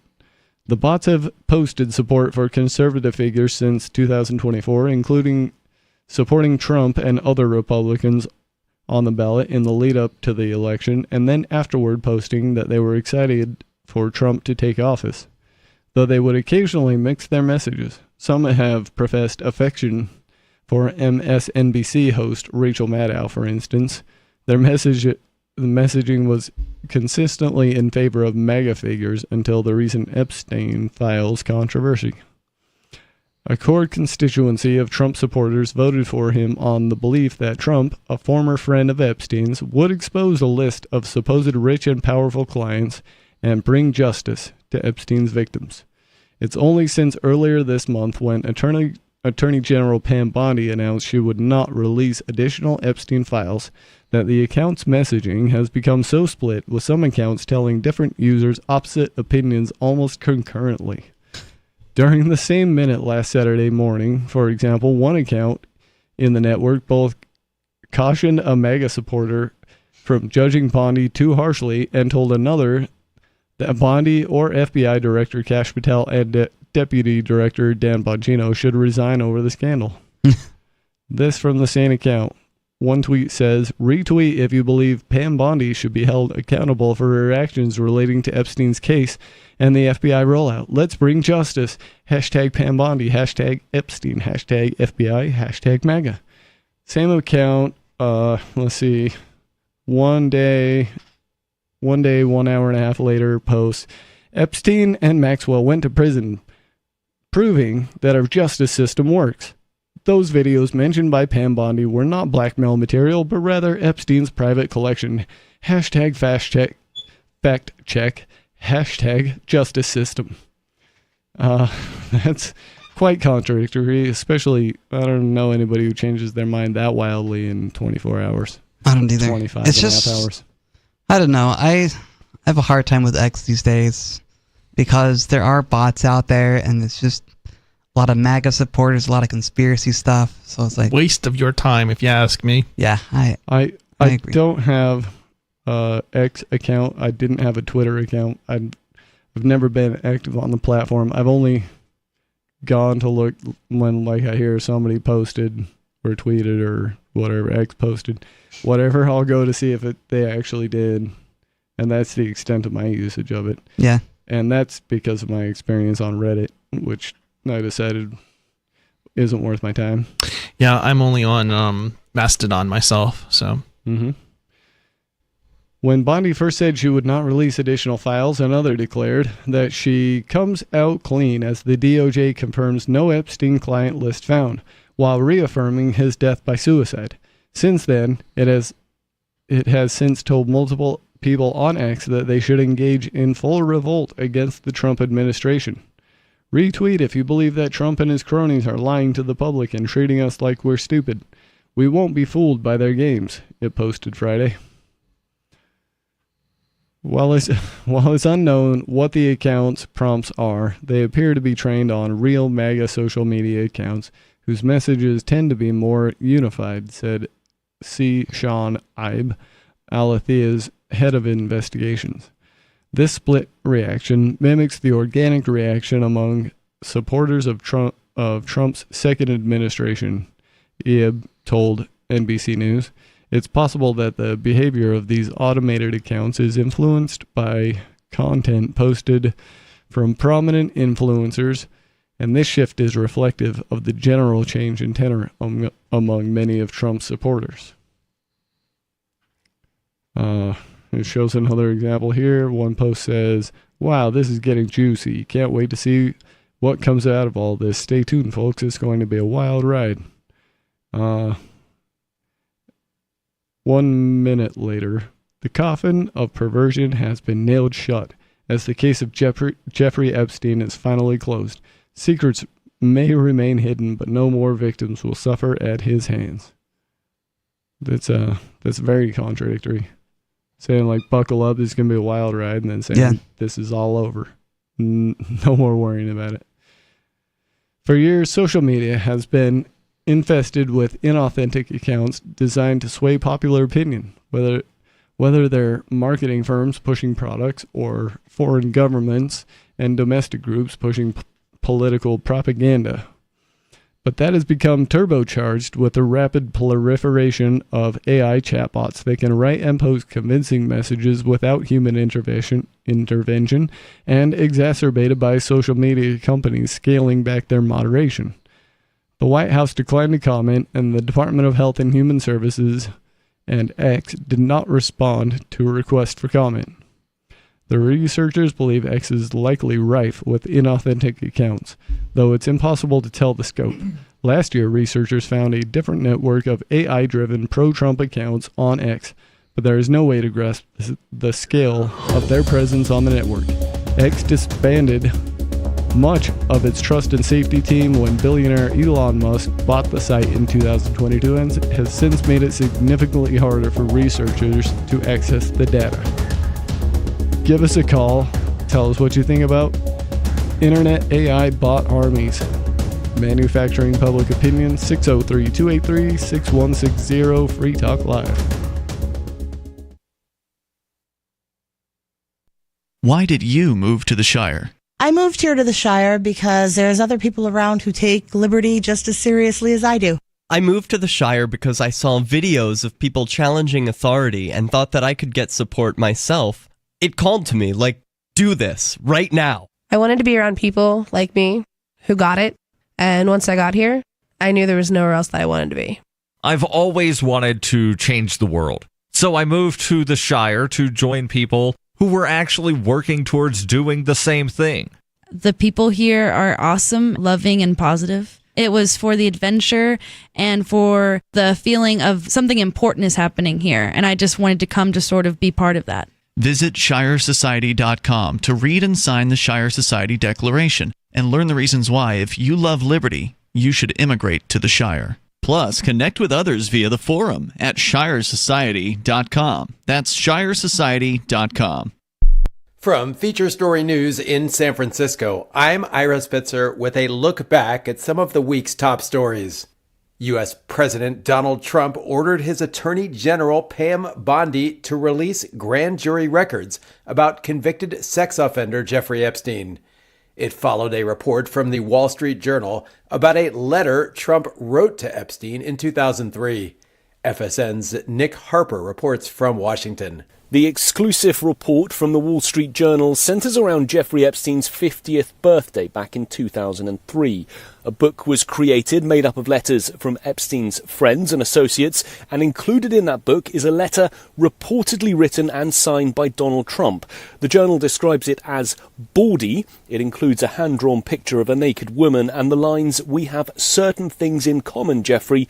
Happy birthday, and may every day be another wonderful secret." Donald Trump has told the Journal the letter is a fake thing, adding, "I never wrote a picture in my life. I don't draw pictures of women." But he's now ordered the Attorney General Pam Bondi to produce grand jury testimony relating to Epstein's indictment in 2019 on child sex trafficking charges. India successfully test-fired 2 domestically made ballistic missiles. The country has long relied on imported military hardware, mainly from Russia, which has been the subject of growing international attention since the invasion of Ukraine. FSN's Kshitij Nagar has more from New Delhi. The short-range ballistic missiles named Agni 1 and Prithvi 2 were fired as part of a, quote, routine training exercise. India's Ministry of Defense says both the launches from a test facility were successful. The missiles are already part of the Indian military's arsenal and form what the government calls its, quote, minimum credible deterrence. Both missiles are said to be nuclear capable. India also tested an upgraded air defense system called the Akash, which has been purpose-built for operations in high-altitude areas. The test was conducted in the mountainous region of Ladakh. Military watchers say the tests should be viewed as a continuation of India's efforts to indigenize its military in the face of growing scrutiny, as the country has traditionally been an importer of primarily Russian military hardware. Kshitij Nagar, New Delhi. The European Union lowered the price cap on Russian oil and extended sanctions on the country's shadow fleet. The 18th round of sanctions on Moscow will now be adopted after Slovakia dropped its opposition to the measure. Donald Trump denied that he plans to fire the head of the U.S. Central Bank, Jerome Powell. The president has reportedly drafted a letter of termination for the Federal Reserve chairman, but is now walking back claims he's planning to let him go. From Bureaus Worldwide, this is FSN. Got Telegram? You can follow our channel there and discuss show prep with other listeners at telegram.freetalklive.com.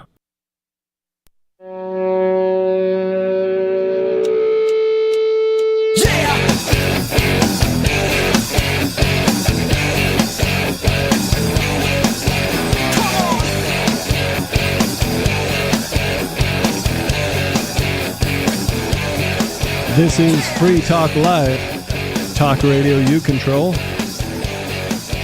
Give us a call. The phone number is 603-283-6160. You can get your thoughts and ideas on the air. I'd like to thank Glenn for being an amplifier with us here at Free Talk Live. That means that Glenn went to amps.freetalklive.com and signed up to support the show. AMPS stands for Advertise, Market, Promote, and Support. Thanks again to Glenn and everyone who supports us. Again, that's amps.freetalklive.com if you'd like to check out the perks and benefits of becoming an amplifier. In the studio tonight, it's Stu, Mr. Penguin, and Riley. We're going to switch gears now, and we're going to read a story that Chris brought in from Engadget. Steam now bans games that violate the rules and standards of payment processors and banks. Steam has added a new rule to its guidelines that has resulted in certain games getting banned, according to a report by Automaton. The new clause states that content that may violate the rules and standards set forth by Steam's payment processors and related card networks and banks or internet network providers is not allowed and could result in removal from the platform. In other words, if credit card companies get mad about something, they could actually have the power to ban a game. The clause goes on to say that this will affect certain kinds of adult-only content. This has likely already resulted in many games being pulled off the platform. The vast majority of these titles have obvious sexual themes, and many have the word incest in the title. SteamDB doesn't give a reason for these removals, but the timing does match up. And then it shows a screenshot of when these things were removed comparative to their post on X about this new policy. This move might sound unusual on its face, but payment processors have consistently fought against being used to purchase adult content. These battles are typically instigated on the notion that adults-only platforms don't have enough safeguards in place against illegal content. MasterCard and Visa blocked the use of their cards on Pornhub in 2020. MasterCard went a step further in 2021, adding language to its specialty merchant registration requirements that announced banks that connect merchants to our network will need to certify that the seller of adult content has effective controls in place to monitor, block, and, where necessary, take down all illegal content. I doubt you'll find too many people upset that games with titles like Sex Adventures, Incest Family were removed from the platform, but it could set a potentially troubling precedent. Some Steam users are upset with this rule change on the grounds that it creates the quiet normalization of financial censorship. I think the that's hilarious. Sex Adventures Incest Family is a game that they removed. Yeah, definitely the concerning part of this is not that it was removed, but that the payment processors forced its removal, and the payment processors forced its removal. As a result, they threatened the Steam, the gaming company, to remove these games because of the government. And what people don't understand is the history of the government, especially, I believe it was under the first Trump administration in particular, but now his second administration, presumably the same, was basically sent, his administration sent letters to the banks, every single financial institution in America, saying if you don't basically stop doing business with they used code words. So they would say they'd use words like sex trafficking, which is the implication of that is not just people who are enslaved, but basically anybody in the sex industry. And we're talking about the legal sex industry. So anyway, so they're basically now extending this not only from porn websites and actors and things and stopping them from getting bank accounts, but now they're being pressed into preventing businesses that have nothing to do, with the sex industry, from also basically, making their own decisions as far as what they want to do in terms of, like what games, they'll sell on their store. And that's the thing that's disturbing. So is this just the way for the Trump administration to just virtue signal on how good they're doing at eliminating sex trafficking and things like that? Pretty much. I mean, let's be honest. Sex trafficking, at least in the traditional sense of, enslavement of people, is not going to stop just because you don't sell porn, or people can't sell porn, or you can't sell a game. Obviously that's not going to have any effect on sex trafficking.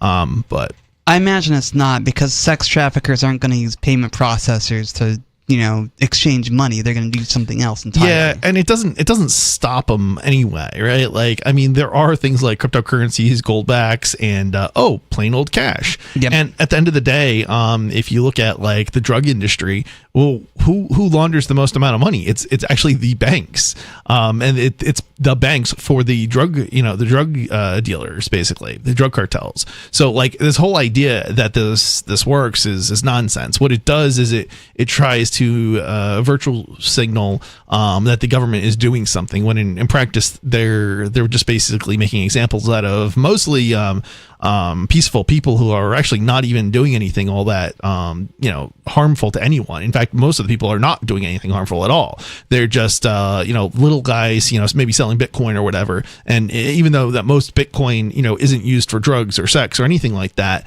it doesn't matter. It gives people the impression of, and then that's what they're really after. So it's disturbing, because what they're ending up doing is they're creating new victims of peaceful people in the name of making it look like they're doing something, and for what? For their own personal political gain. I find it quite disgusting when politicians put forward laws and bills and things like that in the name of doing something good, but ultimately at the end of the day, I know that they're not going to be doing any good. They're only going to ever get used to persecute people. So unfortunately, that's what government always does, is it persecutes people.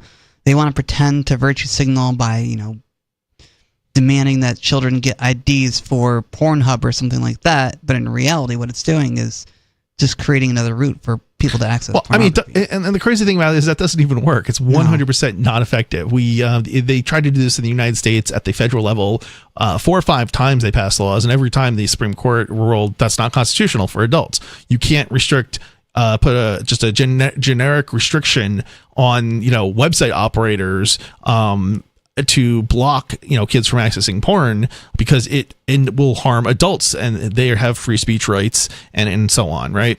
And there's other things as a parent or school and things of that nature that can be done to prevent kids from getting on that content, preventing them from getting that content or access to it anyway. So like, why would you put this huge restriction on everybody else? And it just doesn't make any sense. But it kind of goes, really, if you think about it, it goes even farther than that, because these laws only ever impact people operating in the United States, if we're talking about a law in the United States, right? So what does that do? It actually pushes our companies, right, our people, to go and operate the same businesses but do it overseas, where there's not this heavy regulatory environment, which means we're literally undermining ourselves economically speaking by passing these sorts of stupid laws. And it doesn't even prevent kids from accessing porn. Teenagers, for example, what did they do in the 1990s? What was the effect? Well, some porn sites did operate with they demanded a credit card or whatever to authenticate you, basically, or something like that. But it didn't stop kids from going to non-US porn sites, right? And ultimately, like, it had absolutely it had no impact in the direction that the government intended. It just, all it was a bunch of virtual signaling, and they're actually trying to do it again now. Texas and a few other states have passed laws similarly, and so is the United Kingdom, I believe, where they're going to require like a biometrics, some sort of biometric identification. So it'll take like a picture of your kid, or whatever, or even you, and right, as an adult, just so that you can access porn. And it's absolutely disgusting. I can't imagine anybody like voluntarily like turning their webcam on so that some weird website that they want to look at content on is like that's like the most when you think about privacy, like, where do you need that privacy the most? It's exactly for accessing things like that, right? Like, I mean, I don't want to say that everybody is like super paranoid about porn or whatever. I don't care if you think I don't really care if people know that I watch porn. I don't really, but I don't really care if they did, because ultimately, I'm in New Hampshire amongst other like-minded people. But, for people maybe down south, for example, or maybe people who are gay, that kind of thing, they're going to be very concerned about it for. Yeah. Because it's, a politically sensitive topic. So, and a religiously sensitive topic, right. Because pornography is an evil in their eyes. It's salacious filth. Right. If I was a gay man down south, or maybe in Utah, or, where the Mormons are, that might be something that and I was among Mormons, or working, maybe for a company that was Mormon run, I'd be a little bit more concerned, about accessing, gay porn sites. Yeah. So. Yep, that's definitely a culture where you would hide that kind of activity. Yeah, yeah, exactly. But one of the things is, this is just another form of persecution, and it's wrong. It's immoral. The very act of criminalizing this kind of thing. I agree. While it's a little bit sad that there are people in this world that want to play a game called Six Adventures Incest Family, having that stuff censored isn't going the right way. And further worse is allowing the financial sector to engage in censorship. Yeah, the danger here is not Steam censoring it. It's that Steam didn't make this decision voluntarily of their own accord. It was a third party that made this decision on their behalf, and it was thrusted on the party higher up by the government itself. And I get that's the concerning part. I get the feeling that banks act this way out of fear that it's direct fear going to come down on them, right? Because they're highly regulated entities. Yep. If as a bank, so just to get people to understand what's going on here, is as a bank, if I operate a bank, right? If the government sends me a letter, okay, and it's threatening to take away my license to operate if I don't suspend accounts or whatever, I'm going to suspend accounts. And like I said, I don't have a recent letter that I can direct people to, but maybe 4 years ago, 5 years ago, 6 years ago now, under the first administration, I believe it was, there was a letter, you can go and look online for it, and it was basically a letter that was sent to every single U.S. financial institution that threatened to take away the license of the banks, or any bank that did not cut ties with anybody connected to the sex industry, basically. Yep. So, people who are, maybe actors in the porn industry, for example, this is an example that was given in the stories that came out at the time. Even though, one woman hadn't been in the sex industry for 20 years, and she was an actor when it was, and she never even operated the bank account during that time, that the bank was still forced to cut her loose. The bank could not do business with her without risking their license being suspended, and then they couldn't operate. You could literally walk into a bank branch and tell the manager there that so-and-so, they have a bank account here and that they're a prostitute, and they would have to go in and shut down that person's account. Yep. This was also a major problem in the cannabis industry when that was getting up and going. Every dispensary until, I don't know, the past few years was cash only, because the card companies refused to work with any cannabis related business because, still federally illegal. Mm-hmm. And so, which is crazy because cannabis is far less dangerous than alcohol. Yeah. Well, alcohol is still under prohibition. It just has, various exceptions now. Yeah. Same with tobacco, still a prohibited item. Yeah, safety is a very poor reason to make something illegal, because ultimately at the end of the day, what are you doing? You're basically going after people who haven't hurt anybody, and it's it's not that somebody maybe couldn't hurt somebody, but you shouldn't go after people who haven't hurt anybody. Yeah, it's akin to prosecuting thought crimes. Yeah, exactly, and we have those too. I mean, that's what we call conspiracy, and it's an actual charge. And usually they'll drop whenever they drop charges on people, they'll usually add conspiracy. One of the reasons they add conspiracy is because they don't actually have to prove it. They just have to suggest it, and a jury will convict. There's not the elements of the crime are like such that it basically is almost impossible to not get convicted of conspiracy, unfortunately. I think this word has dual definitions. Conspiracy, right? It just automatically means a different thing if said by a lawyer or judge than it does if it's said by anybody else. Conspiracy, when I say it, just means crazy. I mean, yeah. Conspiracy, so, when government says it, means very nefarious. Right. From a legal perspective, it's kind of like, so in theory, it's like me and you talking about something and then taking an action to some criminal end. And we don't. If I take one step to that end, even if I don't complete the task that's criminal, I can be charged with conspiracy and convicted, and so can you. It's really disturbing, just because you're literally you're thinking about it, and unfortunately, like even in the real world, like they don't even need evidence that you've actually done that. It's like in theory they should, but in practice, it's just a matter of the prosecutor suggesting that we must have talked, and therefore by conjecture, basically, the implication is that there was a conspiracy, and there's not actually evidence of this necessarily, but the accusation is enough for a typical jury to convict. So, right. And generally the word conspiracy carries with it connotations that it's a plan to do something nefarious, right? And which I guess if it wasn't a nefarious plan, then you wouldn't use the word conspiracy, you'd just use the word plan. But I can plan to sell Bitcoin with you, and in theory, like I could be not convicted of selling Bitcoin because it's not a crime, but they could still convict me and both of us of conspiracy. And it's like, but wait a minute, we never planned to commit a crime. There was never any plan to commit and you couldn't even prove that there was a plan to commit a crime, but you're still going to convict. Yeah, basically, because it shouldn't be the case. There should have been a plan, but which would sort of be the selling of Bitcoin, right? Because if there was no selling of Bitcoin or whatever, then how could you possibly have conspiracy, conviction on conspiracy, unless there was some sort of document, like maybe some sort of contract or something like that. Then maybe conspiracy sort of would make sense. But most of the time, it's just like the government accusing you, and there's no real evidence to show that there was some sort of plan, or a step that where you actually took some action to further that thought, right? Because that's in theory what's required, but in practice it's not.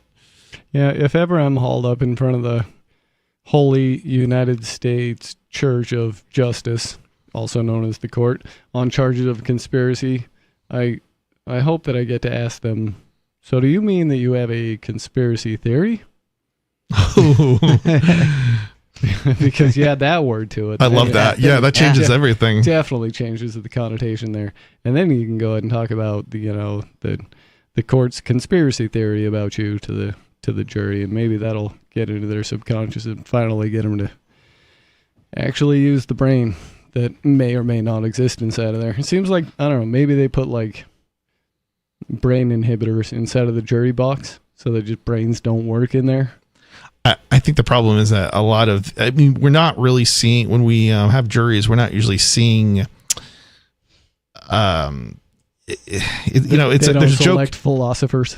Yeah, that's kind of what it comes down to, but it's sort of larger than that, in that we don't really have a selection from society. We have a selection from things like, for example, driver's licenses, right? So if you don't have a driver's license, you're not going to be in that pool, right? So you ultimately end up narrowing down the selection to a group of people who are, basically they don't have any real world knowledge or experience with like things like crimes and things, and so they're tend to be people that are more insulated from the real world, and so you're gonna have a harder time to like convince because all they know of crime is from what they see on television, right? And so it's gonna be a lot harder to convince them that you didn't do it. Their assumption is, well, they wouldn't be bringing this case if you didn't do it. So therefore, like there's just this automatic assumption that you're guilty of something, and it's not the case. But the reason people think this is because when you see crime shows and you especially if you watch a lot of crime shows, the person's always guilty, right? But that isn't the real world. In the real world, the government manipulates the evidence, and they manipulate the jury and the judge in order to achieve a conviction based on the flimsiest or even no evidence at all. And it's there if you get enough stuff together, most cases are, when there's a conviction, it's based on it's some sort of implication, right? So we think this is what you were thinking, as opposed to there ever being any actual evidence of that. So there was one case, just as an example, that I filmed where this woman, she sort of fled from the cops, but she had no obligation, and the judge even told the jury this, she had no obligation to basically talk to the cops. So they arrested the boyfriend, but she was completely free to go. They never told her, that she was being detained or her children were being detained, and so she drove off. But ultimately they were like, yeah, but you should have known there was an investigation, and it's like, and somehow like there was a court order to detain the kids, but there was no evidence of this, and the whole trial was based on this implication where, well, because the cops came to your house numerous times, even though there was no communication between the cops nor Child Protective Services and the family, because the family told them, we don't want to talk to you, and they left. So there was literally nothing for the jury to jump to the conclusion that that the woman knew of any court order, and yet they didn't subpoena. What they should have done is they should have subpoenaed what were text messages between the children and the mother, because the reason that the mother showed up at the courthouse was to pick up her kids, based on the fact that her kids said, hey, we want to be picked up at the courthouse. And so grandma basically took the kids to the courthouse, but the grandma was actually taking the kids to the courthouse because there was a court order, even though the mother didn't know about it. So the kids get to the courthouse based on a request from the police. The kids are not in the police's custody, and they admitted this and everything. And the kids get dropped off, and they run to mom's car, and they drove off. And so under no circumstances did mom ever know about it. But how does this look? This looks bad. And the conviction is implication. The implication is that mom must have known, but there was no evidence of that. Now, if they had done a proper investigation, they would have subpoenaed the text messages between mom and the kids, and it would have proven one way or another, but they didn't. And unfortunately, that was not brought up at trial by the defendant, and maybe it would have made a difference, because obviously there should have been text messages to prove one way or another. There should have been something. And what did the prosecutor have? The prosecutor introduced absolutely nothing to show to evidence what mom was thinking or knew at the time. And mom actually testified, and mom testified she didn't know. So, and grandma testified also, and nobody at any point testified to the fact that mom knew that there was a court order. So at that point, it's like, well, if mom has no obligation to talk to the police, she was free to leave. But this is most cases. Most cases, the jury ends up convicting based on implication. It's because you looked at the cop, she basically looked at the cop funny, and people convict. Yeah. This is absolutely ridiculous too. They're essentially saying you're in trouble because you didn't let us poke around in your business, even though we had no reason to, and you didn't even know that we were trying to necessarily.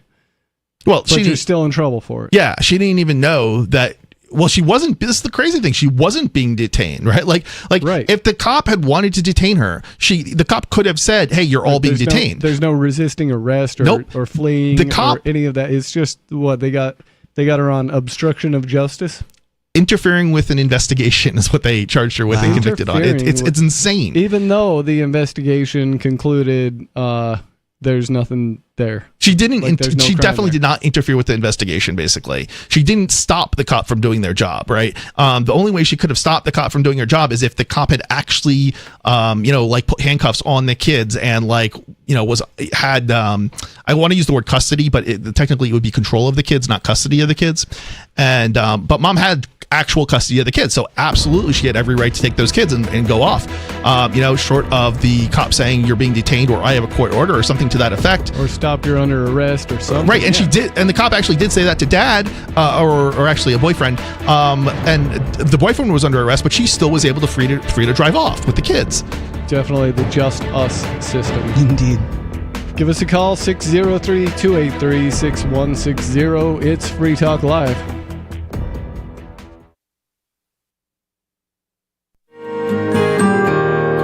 So the protection of life, liberty, and property is what the Free State Project is all about. But it's an effort to move 20,000 people who understand. It's about demonstrating to the entire country that, we can have a free market, a truly free market. Making it just a freer, great place to live.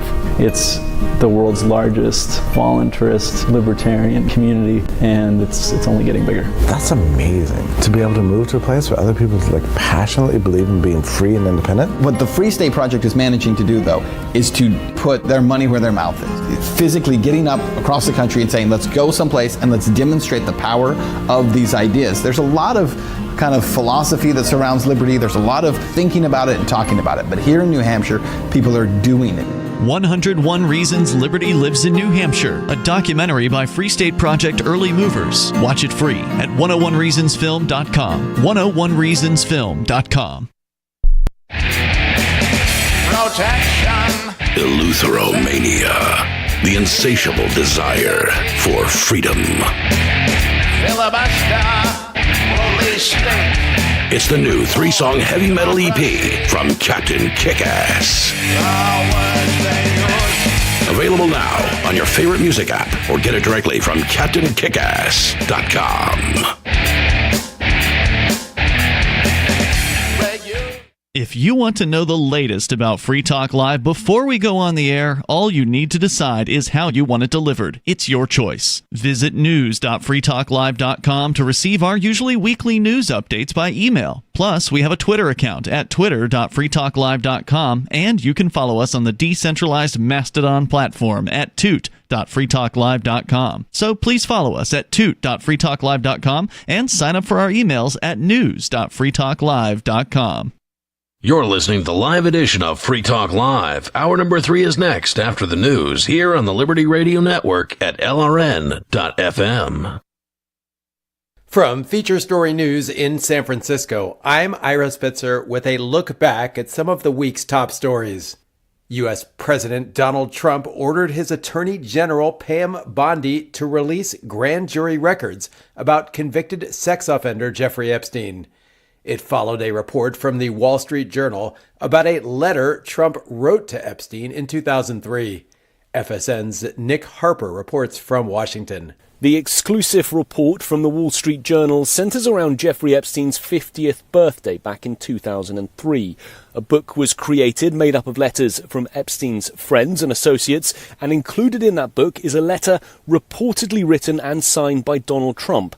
The Journal describes it as bawdy. It includes a hand-drawn picture of a naked woman and the lines, "We have certain things in common, Jeffrey. Happy birthday, and may every day be another wonderful secret." Donald Trump has told the Journal the letter is a fake thing, adding, "I never wrote a picture in my life. I don't draw pictures of women." But he's now ordered the Attorney General Pam Bondi to produce grand jury testimony relating to Epstein's indictment in 2019 on child sex trafficking charges. I'm Nick Harper in Washington. India successfully test-fired 2 domestically made ballistic missiles. The country has long relied on imported military hardware, mainly from Russia, which has been the subject of growing international attention since the invasion of Ukraine. FSN's Kshitij Nagar has more from New Delhi. The short-range ballistic missiles named Agni-1 and Prithvi-2 were fired as part of a, quote, routine training exercise. India's Ministry of Defense says both the launches from a test facility were successful. The missiles are already part of the Indian military's arsenal and form what the government calls its, quote, minimum credible deterrence. Both missiles are said to be nuclear capable. India also tested an upgraded air defense system called the Akash, which has been purpose-built for operations in high-altitude areas. The test was conducted in the mountainous region of Ladakh. Military watchers say the tests should be viewed as a continuation of India's efforts to indigenize its military in the face of growing scrutiny, as the country has traditionally been an importer of primarily Russian military hardware. Kshitij Nagar, New Delhi. The European Union lowered the price cap on Russian oil and extended sanctions on the country's shadow fleet. The 18th round of sanctions on Moscow will now be adopted after Slovakia dropped its opposition to the measure. Donald Trump denied that he plans to fire the head of the U.S. Central Bank, Jerome Powell. The president has reportedly drafted a letter of termination for the Federal Reserve chairman, but is now walking back claims he's planning to let him go. FSN's Kate Fisher has more from Washington. US President Donald Trump has said it's highly unlikely he will fire the head of the US Central Bank. Stock markets and the dollar slipped on reports that he'd broached the idea with Republicans on Tuesday, but they quickly bounced back after he downplayed the discussions. It would be a major break with precedent for a president to dismiss the chair of the Federal Reserve. Mr. Trump called on Mr. Powell to lower US interest rates in a series of highly critical outbursts. On Wednesday, the president called him a knucklehead and claimed he was doing a lousy job. Many economists have warned that political interference in the leadership of the Fed could risk undermining price stability and investor confidence. Global views of China and its leader Xi Jinping have improved, while those of the U.S. and President Trump have deteriorated, according to a new survey of 24 countries by the Pew Research Center. The survey shows that international views of the two superpowers and their leaders are closer than they've been since 2020, as FSN's Laura Westbrook reports. The results of the survey are a departure from when the US and its former president Joe Biden enjoyed more favorable international views than China and its president Xi Jinping.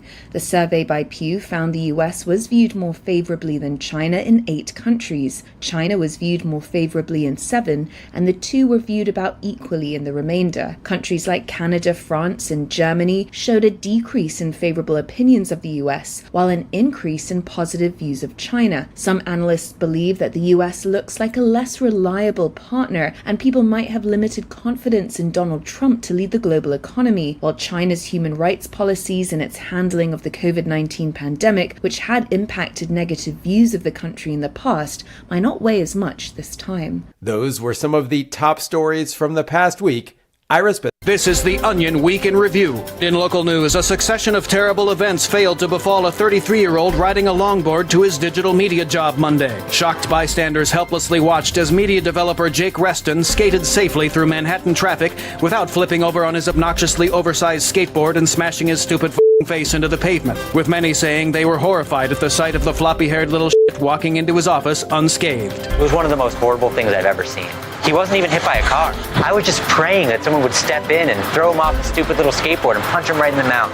In other news, a study finds owning a cool leather jacket is more rewarding than raising a child. A community garden sprouts the first condom wrapper of spring, and a little turtle gorges on an entire raspberry.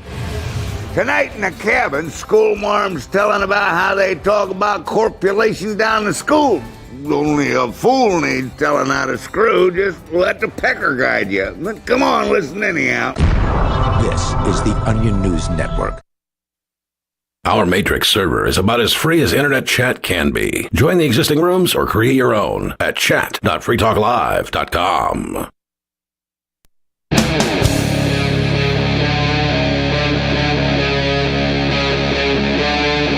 Free Talk Live.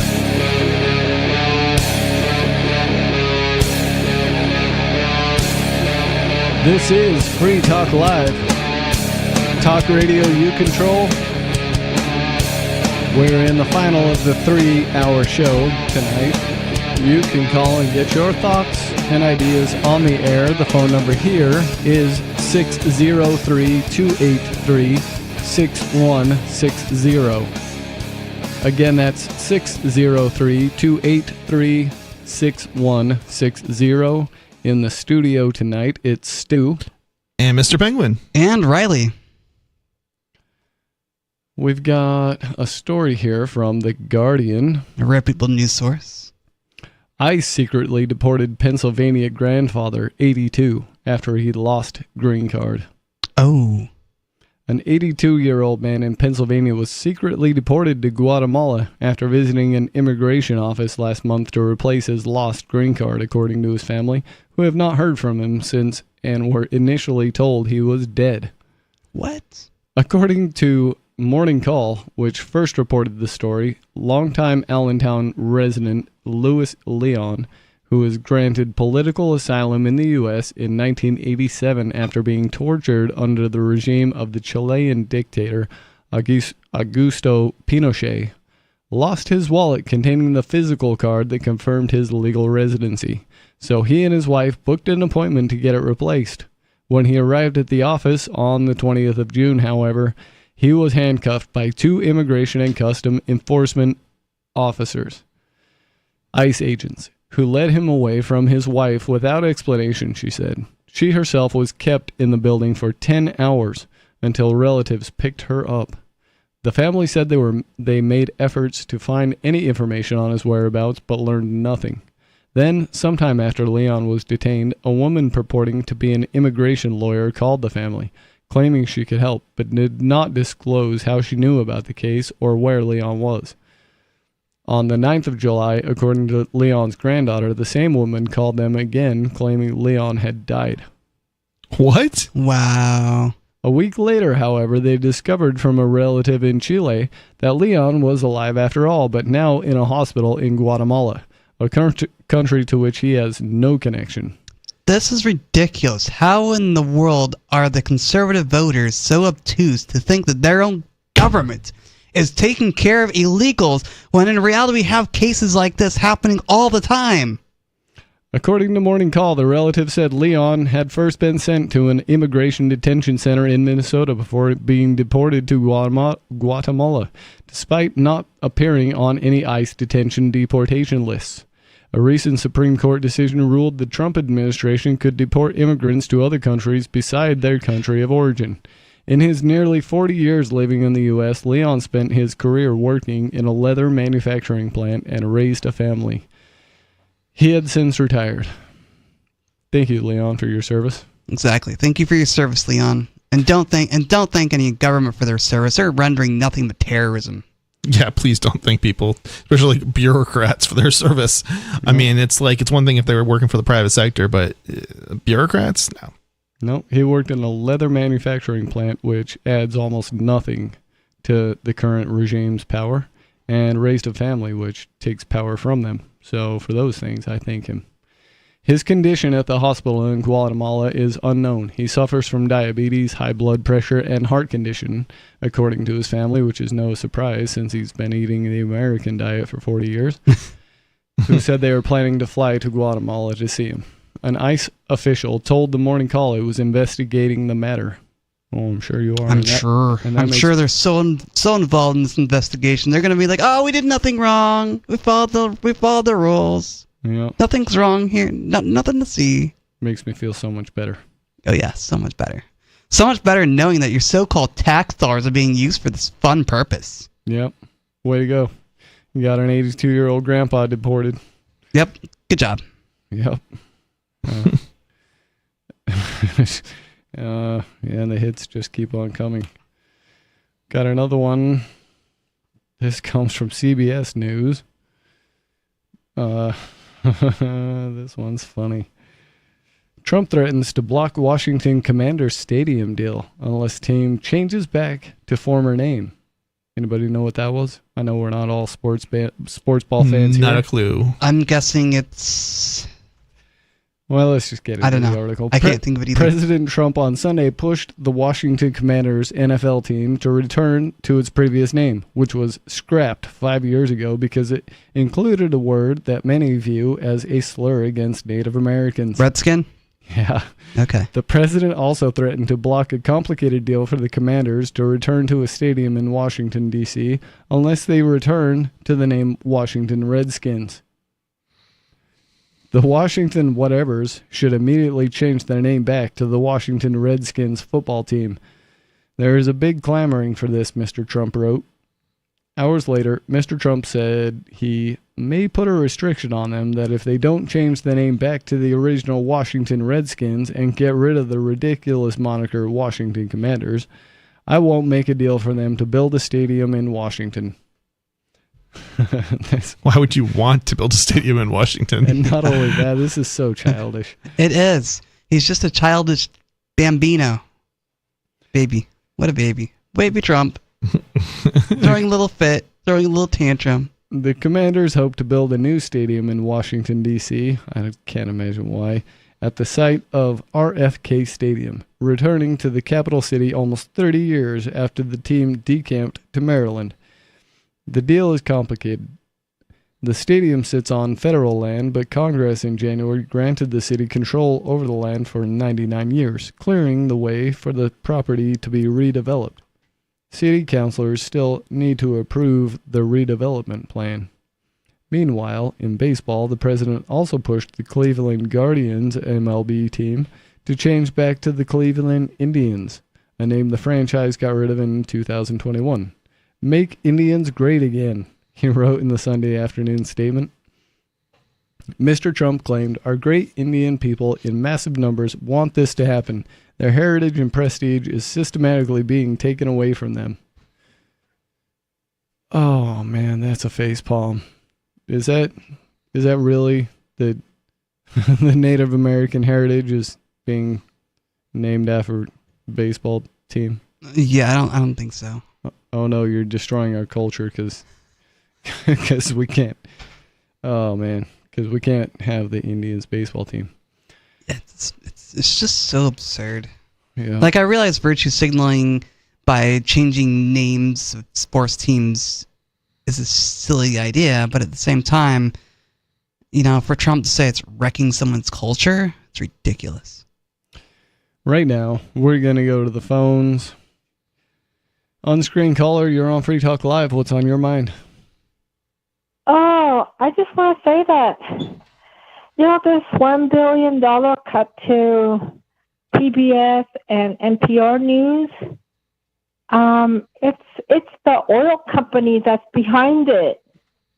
Because, you know, when I was watching the traveling show, I've seen clean energy that was happening in Europe, and I've seen shows about bullet trains in Japan, and I have seen all the oil drilling off the coast of Africa, that they destroy all of their the drilling oceans and. When did you go to Africa, Sarah, or did you just see video of this? I have no idea if I watched it on that show.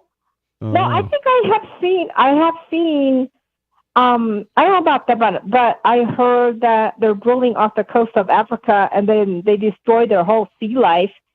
I don't know if I had heard that on the NPR News, but it's the environmentalist people that get to access that station. And so, you know, it's obvious that the big oil companies are behind, you know, stopping the bullet train from San Francisco to LA. That's why they can't get it done, because somebody's hindering them and blocking them. So I mean, is this just a theory you have, or do you have anything to point to back that up? Well, I mean, this is just my speculations, because they're known to like have bought fuel cell all the patents to electric cars. They just pay them and they buy out the patents, so they don't produce it. That's true. Going all the way back to the days of Henry Ford, they've been doing that. Yeah. Well, and then the whole electric bicycles. You know, they had those in Europe for years and years, and we finally got them here. But they're only the plug-ins that rechargeable, like a cell phone battery. In Germany, they have the generators right on the bike, where they put the water. And it's a very simple a coil of steel with a magnet. So the turbine is hooked up to the pedal, the rotation, and it creates electricity. So it's very, very, very simple technology, but they do not sell those kind of bicycles on the market. But I heard that there's people here that puts those together. They just have to put the battery in the back put the packages on the back on top of the back wheel, put the generator in where the water bottle goes, and that's it. And they hook it up, and but I was told that you only have to pedal like for the first 10 miles, and it goes on its own by itself. So, they have all these technologies, and it's the big oil that keeps delaying it. And I think they're behind shutting up the PBS and NPR news also, Yeah, that's an interesting theory. It kind of lines up with what I've experienced in the world and the way things work. It could very well be the case. Well, and then also, don't you agree also that, they say the chiropractor, like massage therapy and heat therapy, the quacks, and then none of the health insurances will pay for it because the big pharmaceuticals have lobbied, so that none of the insurance will pay for it. And they want you to get those steroid pain shots. And then those, I don't know how much they cost, but they pay for that out of the insurance. So I think that, yeah. So yeah, the allopathic medicine system was set up by the Rockefeller interests and very much operates the way you describe, in that you can't, if you have a different way of doing things than, strictly the way they're taught in the monopolized medical schools, then you're not allowed to use the words medicine or healing or, anything along those lines without serious ramifications coming down on you. And but if you chase back what is behind it, they call and say that it's a quack and you can't prove it, because if the big pharma is out of making money, they won't allow it. See, It's all about them making money.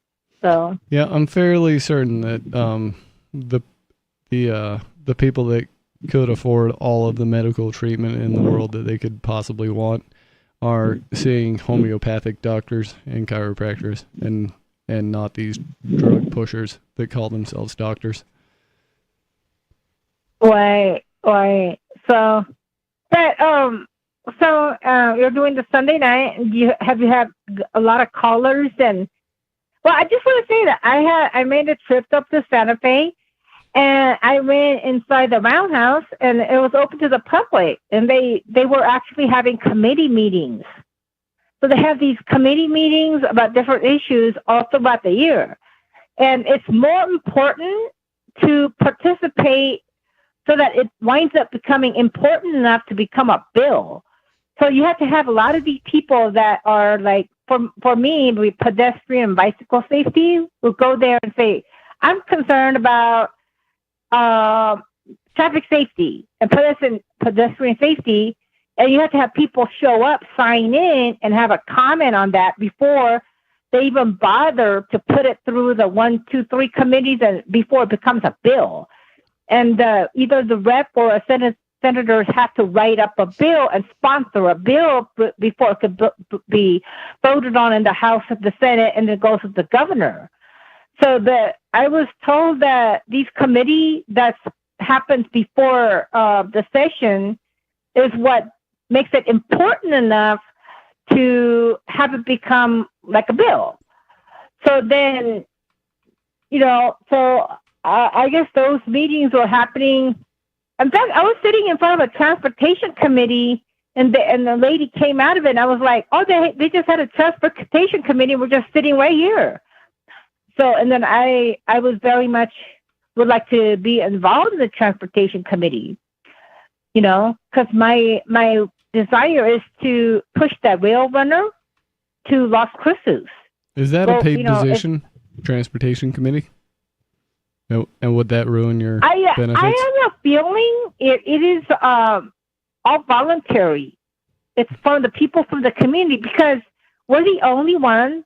Our legislature are just still voluntary. They don't get a salary. They just get a stipend for hotels and like mileage and expense, but they're not paid a salary. Or the only last one that's not doing it. And New Hampshire doesn't have a salary either. It's just a stipend. No, but you guys get something because we're always on the record. We're on the record for having no salary. We just get stipend. I think you guys get something.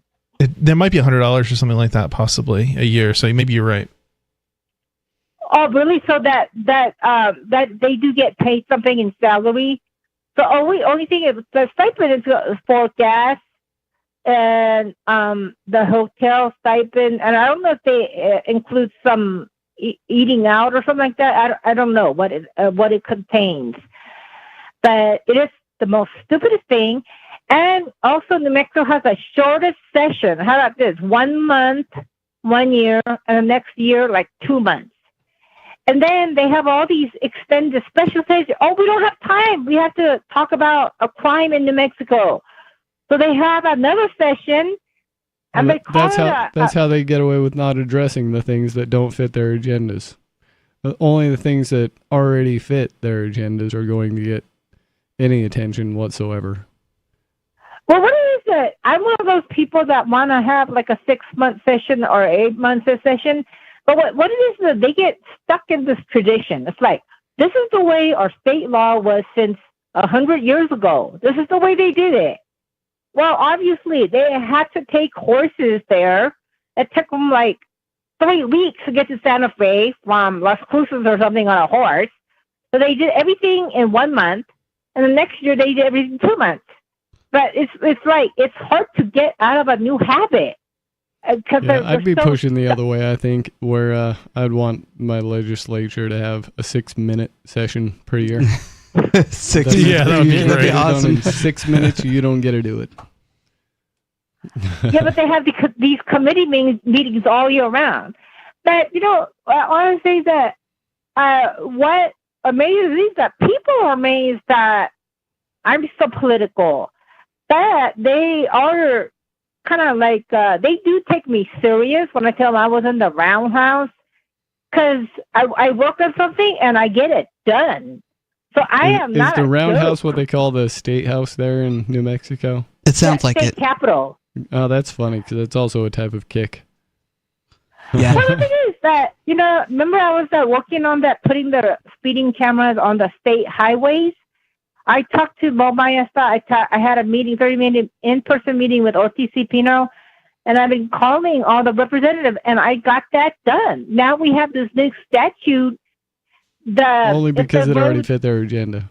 I'm sorry to take power away from you like that, Sarah, but they really don't care what you think. Well, they already have their own ideas in mind. The people that hated the tickets, people that got the tickets, went up there and said, "You can't put that on a state highway," and they got that, and then we revoked it because, basically that if the state highway is going through the county or the city limit, their officers and sheriffs can give you a ticket. So the speeding camera should be able to give you a ticket.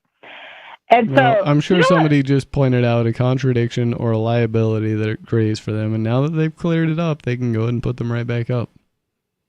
Yeah, I don't know. There's a name for it. They clarified they can't put them on, but there's they have to clarify the jurisdiction. So then, I don't know what it is. What it is in Arizona? I know that they used to have speeding cameras on the state highways going through their state. I don't know what happened. Do they get those back? I have no idea. I think the contradiction was that people pointed out nobody's watching these cameras, so there's no accuser here for me to face. I can't face the camera as my accuser, and so they had to take him down. And now they just have somebody watching the video feed, so they can put them back up because they've covered that. And so I don't think it is because they took him down because people hated it. I don't think they honestly do not care what people feel like. No, it's just that what they got on was that those belong to the freeways belong to the federal government. They said that state cannot decide to put cameras on the state highway because it has to come from the federal government, and that's how they removed it. But if it's a state highway going through the state and the state decides to put them on, that is their jurisdiction. But the accuser thing, we have that in the county. In the county, they have a retired officer viewing all of the speeding camera tickets for real. So there is an accuser, but not in Albuquerque. So, but I hope I don't give anybody ideas, but I'm surprised that this type of seriously non-problem hasn't led to the non-solution of federal interstate police. Highway patrolmen that are federal cops. But you know what? I was told that in Florida, if you do over 100 miles per hour, you will be jailed for a whole month. They just passed it. In 3 minutes after they signed it, somebody got arrested for doing 100 miles per hour. My question That's ridiculous. I've gone safely more than 100 miles an hour. Well, not in Florida now. It's a newly passed law. I'm sure there are some roads in Florida that would be perfectly fine to drive 110, 120 miles an hour on, depending on what kind of car you're in. Thanks for the call tonight, Sarah. What do you think about red light cameras, or I prefer they don't exist, or short legislation sessions, or NPR being the cuts to NPR being instigated by big oil companies? Give us a call. The phone number here is 603-283-6160. It's Free Talk Live. If you're looking for work, the person you are applying to may be even more nervous than you are. And the way things are now, your references have never been more important. Here are 3 tips. First, know that employers are checking. Every hire is under the microscope these days. Second, they won't just be checking references you provide. Figure that all of your ex-employers will get a call and be asked, would you hire him or her again? Third, assume you will be Googled. So before you apply, remove all those party animal photos from your Facebook page. Even if you're not in the job market, effective communication skills have never been more important, with money and attention so scarce now. For more tips for job seekers and getting better results in all your day-to-day communication, hit survivalspeech.com. I'm Holland Cook. From Feature Story News in San Francisco, I'm Ira Spitzer with a look back at some of the week's top stories. U.S. President Donald Trump ordered his Attorney General Pam Bondi to release grand jury records about convicted sex offender Jeffrey Epstein. It followed a report from the Wall Street Journal about a letter Trump wrote to Epstein in 2003. FSN's Nick Harper reports from Washington. The exclusive report from the Wall Street Journal centers around Jeffrey Epstein's 50th birthday back in 2003. A book was created made up of letters from Epstein's friends and associates, and included in that book is a letter reportedly written and signed by Donald Trump. The Journal describes it as bawdy. It includes a hand-drawn picture of a naked woman and the lines, "We have certain things in common, Jeffrey. Happy birthday, and may every day be another wonderful secret." Donald Trump has told the Journal the letter is a fake thing, adding, "I never wrote a picture in my life. I don't draw pictures of women." But he's now ordered the Attorney General Pam Bondi to produce grand jury testimony relating to Epstein's indictment in 2019 on child sex trafficking charges. India successfully test-fired 2 domestically made ballistic missiles. The country has long relied on imported military hardware, mainly from Russia, which has been the subject of growing international attention since the invasion of Ukraine. FSN's Kshitij Nagar has more from New Delhi. The short-range ballistic missiles named Agni-1 and Prithvi-2 were fired as part of a, quote, routine training exercise. India's Ministry of Defense says both the launches from a test facility were successful. The missiles are already part of the Indian military's arsenal and form what the government calls its, quote, minimum credible deterrence. Both missiles are said to be nuclear capable. India also tested an upgraded air defense system called the Akash, which has been purpose-built for operations in high-altitude areas. The test was conducted in the mountainous region of Ladakh. Military watchers say the tests should be viewed as a continuation of India's efforts to indigenize its military in the face of growing scrutiny, as the country has traditionally been an importer of primarily Russian military hardware. Kshitij Nagar, New Delhi. The European Union lowered the price cap on Russian oil and extended sanctions on the country's shadow fleet. The 18th round of sanctions on Moscow will now be adopted after Slovakia dropped its opposition to the measure. Donald Trump denied that he plans to fire the head of the U.S. Central Bank, Jerome Powell.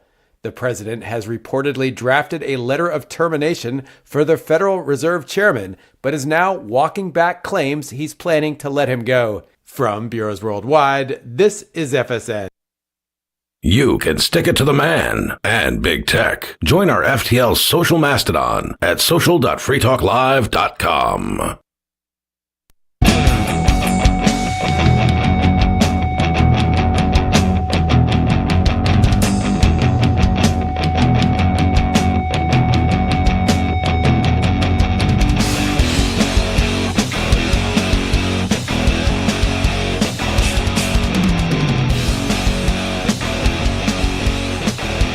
This is Free Talk Live. It's talk radio you control. You can get your thoughts and ideas on the air. The phone number here is 603-283-6160. It's the final segment of the night. In the studio tonight, it's Stu. Mr. Penguin. And Riley. I've got a story comes from Reuters. Ex-Epstein lawyer calls for release of additional Epstein materials. Another Epstein story, huh? I'm already falling asleep. One of Jeffrey Epstein's former attorneys on Sunday called the U.S. Justice Department to release additional investigative records from its sex trafficking investigation and urged the government to grant Epstein's former girlfriend immunity so that she can testify about his crimes. In an interview on Fox News Sunday, Alan Dershowitz said the grand jury transcripts that Attorney General Pam Bondi on Friday asked a federal judge to unseal would not contain the types of information being sought by President Donald Trump's supporters, such as the names of Epstein's clientele. I think the judge should release it, but they are not in the grand jury transcripts, Dershowitz said on Fox. I've seen some of these materials. For example, there is an FBI report of interviews with alleged victims in which at least one of the victims names very, very important people, he said, adding that those names have been redacted. President Donald Trump has been under mounting pressure from his supporters to release additional information related to the government's sex trafficking probe into Jeffrey Epstein, who died allegedly by suicide in a Manhattan jail in 2019 while awaiting trial. Earlier this year, Bondi promised that the department would release additional materials, including a lot of names and a lot of flight logs. The department backtracked on that promise earlier this month after releasing a joint memo with the FBI, which poured cold water on long-running conspiracy theories about Epstein by saying there was no incriminating client list or any evidence of blackmail. The memo also backed a prior FBI investigation which concluded that Epstein died by suicide and was not murdered in his jail cell. Bondi and FBI Director Kash Patel have faced a growing backlash by Trump supporters since the memo was issued, prompting Trump last week to order the department to ask a court to unseal grand jury transcripts from the Epstein case. The U.S. government on Friday filed a motion in a Manhattan federal court to unseal grand jury transcripts in the case of Epstein and former associate Ghislaine Maxwell. You know, it's interesting to me that here we are still calling for documents, but, Trump is just showing his hand. I'm going to do this one. Here, have a distraction. Yeah, it's not all that surprising to me that the Swamp Thing once again failed failed to drain the swamp. Yeah. And I don't know if anybody caught, like, I don't really listen to Alex Jones, but I did kind of indirectly, I caught his split mind take on the whole Trump thing, where he's like, oh, Trump's using the deep state to destroy the deep state. And then the next thing you know, he's like crying that he's been betrayed by Trump and he's not going to release the stuff that he said he was going to, and he promised, and how could he do this? And, you know, Alex Jones is such a has-been right now that it's like, you know, dude, you had your moment. Now you're supporting Trump. What did you expect? Yeah, he really does seem to have lost a lot of relevance. Yeah. Which is too bad. He's a great jumping off point for... He was a great jumping off point at one point, but now he's gone off the deep end. Yeah. Maxwell was convicted in 2021 of 5 federal charges related to her role in Epstein's sexual abuse of underage girls. Maxwell is appealing her conviction and 20-year prison sentence to the U.S. Supreme Court. The release of the grand jury documents may fall short of what many of Trump's supporters have sought, including case files held by the administration, and a judge may reject the administration's request to make the transcripts public. Dershowitz on Sunday told Fox News Sunday that the information that Bondi did not request to be unsealed would be far more informative and far more relevant. He added that the government should also grant Maxwell immunity so that she could testify before Congress about what knowledge she has of Epstein's alleged crimes. She knows everything. She is the Rosetta Stone, he said of Maxwell. If she were just given use immunity, she could be compelled to testify. So I think that's interesting because this is a fact that Maxwell, she was photographed with Epstein in Buckingham Palace. I think they were even sitting in the royal thrones. So if anybody knows what's going on there, it would definitely be that person. Yeah. They have her in custody, so... Epstein was photographed with a lot of people, man. I mean, what... Not in Buckingham Palace, sitting in the royal throne, though. Okay, but I mean, what does that... Okay, maybe I'm just not following along with what's going on. This is so boring to me, but... Well... I can understand that it's boring for you. So what's going on is, on behalf of Israeli intelligence, Maxwell and Epstein were running a blackmail program in order to keep politicians and powerful people in this world in their place. Right. Like Trump. And and people want confirmation of this, and there's this silly game going on where it's pretty obvious what all of this was, and people are demanding that they actually say it, even though we can all kind of tell already what the whole thing was. Yeah, I mean, that's kind of why it's boring. It's like, okay, like, what do you think is going to happen? They're certainly not going to come out there and say, you know, like this was a government program. Yeah, no, they're not going to tell you the truth. They're going to lie about it. They're going to obfuscate facts and things like that. Yep. That's the way it goes every single time with these guys. Yeah, I won't be surprised if Epstein's connected to Trump. I wouldn't either. I wouldn't be surprised either. Yep. Well, he definitely is. I mean, a lot of Epstein's ring that he built up was all kind of done at Mar-a-Lago, and Trump was always around. You know, he was just careful not to get himself incriminated. You know, easily. the thing though is like, it just because you're connected to Epstein, I mean, like there is some sort of connection, like you met him at some point, like doesn't really tell you anything, right? Like there was one guy who flew somewhere with him, but he turned down the offer of sex with some girl or something like that. Like, right? Like, I mean, just because these people are like somehow connecting to him, and he was trying to get blackmail him and stuff, doesn't necessarily mean that like, just because like somebody took up an offer to fly somewhere that they also took up the offer of being involved in some sort of sex thing, right? Yeah. Yeah, I don't know. And not to mention that like these were like these people probably didn't even know that these were underage girls, right? Like I don't know about you, but like telling a 16 or 17-year-old girl from like a 19 or 20-year-old girl is little bit of a challenge. I think for your average guy anyway, right? I'm like sure it unless is. you're like demanding ID or something like that. It definitely is. And to make this whole thing even more ridiculous, there's the Franklin scandal cover-up, which clearly implicated some very powerful people and that one should have definitely been something done with, but instead it was swept under the rug. And these were not teenagers; these were small children.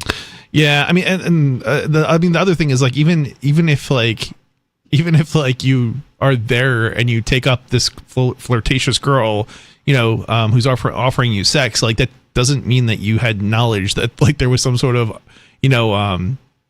some sort of sex trafficking thing going on, or it was arranged by some other party. It might just be you think, oh, there's this 18-year-old girl that's onto me or something like that, or hot young girl, right? Like, I mean, it doesn't mean underage, right? So, yep.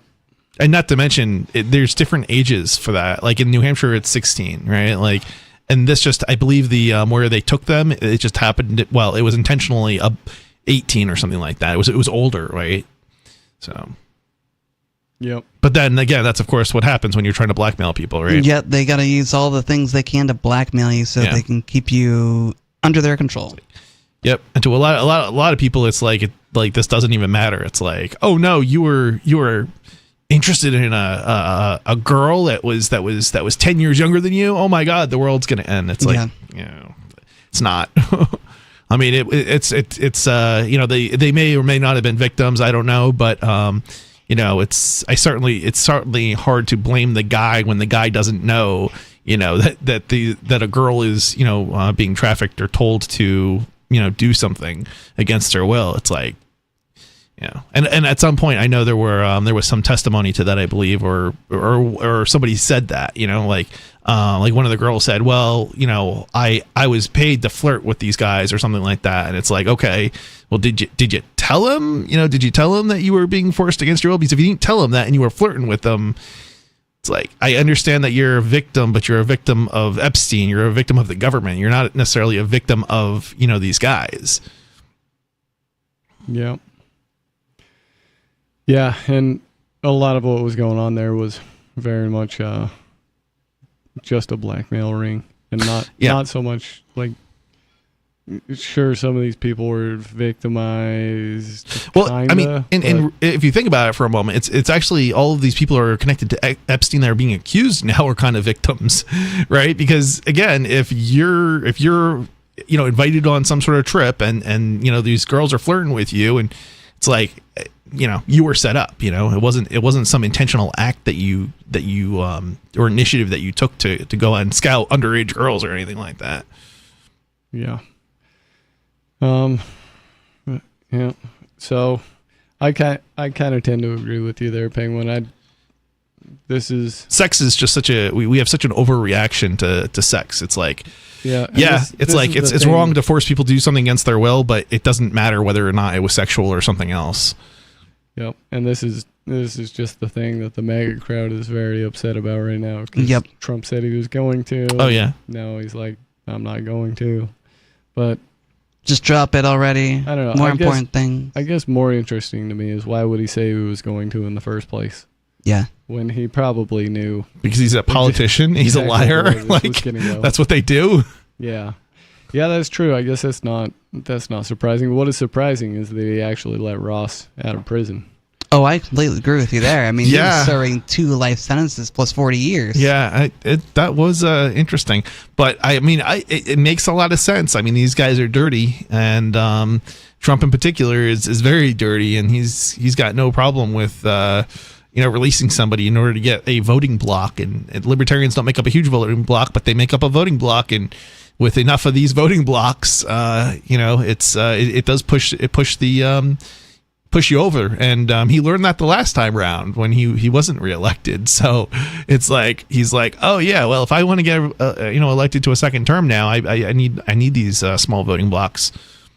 That's what makes the difference. Yeah, it sure does. And now he's betrayed them all. Well, I don't know that he's betrayed libertarians. I mean, libertarians that voted for him got what they wanted, got at least as much as they could possibly ever hope to expect, which is basically the release of Trump. I mean, release of Ross. So a pittance, basically. Yes, a very, very small pittance. And this is why I don't like one-issue voting. I mean, I can understand why someone would vote for Donald Trump to free Ross, and that's fine. But one-issue voting to me just, I don't know. It just feels weird to me. Yeah, I mean, I think here's the thing. I don't think we would have been better off with the opposition. I agree with you there. On the one hand, it's like, I'm glad that Ross was released. Yeah, but absolutely. I chose, again, even though a lot of libertarians didn't, but I chose to repeat what I've done historically in the recent past anyway, and just not vote for either of them. It's, I don't know. I don't want to contribute to the system, and I'm not against voting, but if it's not at least voting for somebody who maybe, like, I think the only thing that really makes sense to me is voting for politicians in New Hampshire, in that I can have an impact on. But like at the presidential level, I mean, I guess I could have had an impact on it, but it's not like it was going to be positive or negative in either direction. I mean, I guess you could say it was sort of a little bit positive, but in the sense that they released Ross, but like it's just such a pittance that it's like, I'm not sure that we've really gained much of anything from Ross being released. It was just such a small pittance. I kind of get the feeling that, though it may not be obvious yet, the Libertarian Party, as it were, may have actually lost something from the deal. Respect, maybe? Yeah, I'm just not sure that in the public eye, libertarians are still the same thing. That it kind of seems like they just got thrown in the same pocket with the MAGA. Yeah, I think so sure. too. I think a lot of libertarians have fallen into the MAGA camp as well because they love the idea of cheering on their favorite politician to do silly things. Maybe they fell back into conservatism. Well, I think whether or not libertarians have placed themselves in that camp, I think in public opinion they've been placed there now, whether they like it or not. See, I like to distinguish between libertarians at the federal level and libertarians in New Hampshire. I mean, the people who are in New Hampshire, I think, are much stronger than the people who, nationally who call themselves libertarian. So I don't know, like, but that said, I do know people who voted for Trump. So, in New Hampshire. So, yeah, and it seems like a significant amount of libertarian people, whether officially libertarian or just libertarian minded, it seems like a lot did actually vote for Trump. Yeah, I mean, I think people I think what happened was, at least, all right, so I don't know about everybody, but I think a lot of the people that I would say I know who voted for Trump that shouldn't really vote for Trump, they sort of backed themselves into a corner by saying, oh, I'll vote for Trump if they release Ross or whatever. And then it was like, oh, then he promised to release Ross, and they voted and then they were like, well, I'm going to vote for Trump because I said I would. It's like, but I don't think anybody, when they originally said that, I don't know if that they were like serious. Like nobody, I don't know. Well, I mean, I guess they were seriously saying it, but nobody expected it. Like all the Dems that said, if Trump gets elected again, I'm moving to Canada. Right. Exactly. Exactly. And then nobody moves. Right. Like. Yep. I mean, I guess in one sense, it's like, well, I mean, I guess people, did what they said they were going to do. Again, I never made that promise myself because I'm like, I'm not going to make a promise that I'm not going to hold myself to, right? Yeah, I never made that promise either. I didn't make the promise in the first place. But I also didn't vote for Trump either the first time or the second time. Yeah, I don't make promises. I think it also looks bad. Policy, and also I don't vote. I also don't. I vote, but I think it looks bad for libertarians to vote for either side, either the left or the right. Yeah. It's just it's bad voting to vote for statists who insist on increasing the size of the state. Well, I have conditions that need to be met before I will cast a ballot in any American political system. See, I don't. I don't vote. I basically effectively, I vote, but for a president, but like I always write somebody in, right? And it's obviously that person can't possibly get elected, right? But like in reality, the reason I vote is to change in New Hampshire, to have an impact on New Hampshire, and we've been having an impact on New Hampshire. So to me, that makes sense. But to me, it just at a national level, if I was anywhere else, I kind of agree. It's pointless. To cast an anonymous ballot to me seems kind of spineless, slimy. anonymous. So take a picture and post it on the internet if you want. I don't. Well, that might be considered illegal because not in New Hampshire. Well, I don't know. It's supposed to be an anonymous ballot system. Well, you can not tell people, but you don't. Nobody's forcing you not to. To me, it should be absolutely de-anonymous, so I can see which way all my neighbors voted, and I can go on there and see that my vote went where I said I wanted it to. Sure. Mm-hmm. Interesting. Yeah, there's definitely something to be said about having a public list of how people voted, but. I mean, you know where I think it should last be. One, the percentage of spouses that lied to their significant other about who they voted for was astounding. Absolutely mind-blowing. What's interesting is the that anonymized ballot would take care of that real quick. You know where I think we should have public voting is, and everything should be counted every time is in the houses, in the House and in the Senate, both of them. We don't know who voted for what unless somebody calls for a roll. Is it a roll call vote? I think. Yes. Yeah. So, I mean, it's like we should know how every single one of our politicians votes on everything that's voted on. That's interesting. I never really thought about that. But yes, even that one's anonymous. They just say, the vote is this number to this number. Yeah. I mean, if you're representing, your population, then you should. Your constituents, as they call us. Yes, your constituents. That's the word I was missing. If you're truly representing your constituents, you shouldn't have a problem with being public on every issue every time. Accountable to your constituents. Right. Imagine that. It's definitely an accountability issue. We've got callers on the line in these remaining minutes of the show, so we're going to go to the phones. On the screen, caller, you're on Free Talk Live. What's on your mind? So one thing you're saying then is the entire election system would be better suited to be like Iowa in their primaries. I don't know. How does Iowa do it? Caucus. And I didn't swear, don't dump me. No, I know what the word is. Yeah, well, some people don't. They think caucus is like the other thing, the other two things. Hey, have you heard of the newest and quickest growing caucus of the Libertarian Party, the Noticing Caucus? Well, don't talk dirty to me, dude. They're just noticing. Quickest growing. They're just noticing your caucus. Oh, they're a little slow. They're real libertarians. Yep. And Mormons, even worse. Yeah, you got to stay away from that bunch. They're strong. I think Mormons are way smarter than the average American. Probably. You can smell the passive aggressivity coming off of them, though. I don't know if that's a word. Yeah, that's true. That's definitely true. A lot of people within the church can be passive aggressive for sure. Oh, I would think it would be super, super true for Mormons. Oh yeah, it is. It's almost endemic to their society. They got all them because all their aggressive aggressions are all pent up. Mm-hmm. Yeah. Yep. I thought some of my neighbors were super passive aggressive, but. All right. Is that all you had, David? No, I got all kinds of stuff. I'm just like giving you a space to get a word in edgewise. Oh, okay. So what'd you call about? What else you got?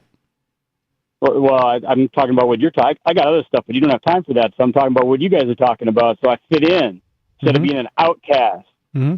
So what do you think of anonymous ballots? Is this above level activities? I think that all elections should be decided by. I already answered by doing a caucus. You know what that is, right?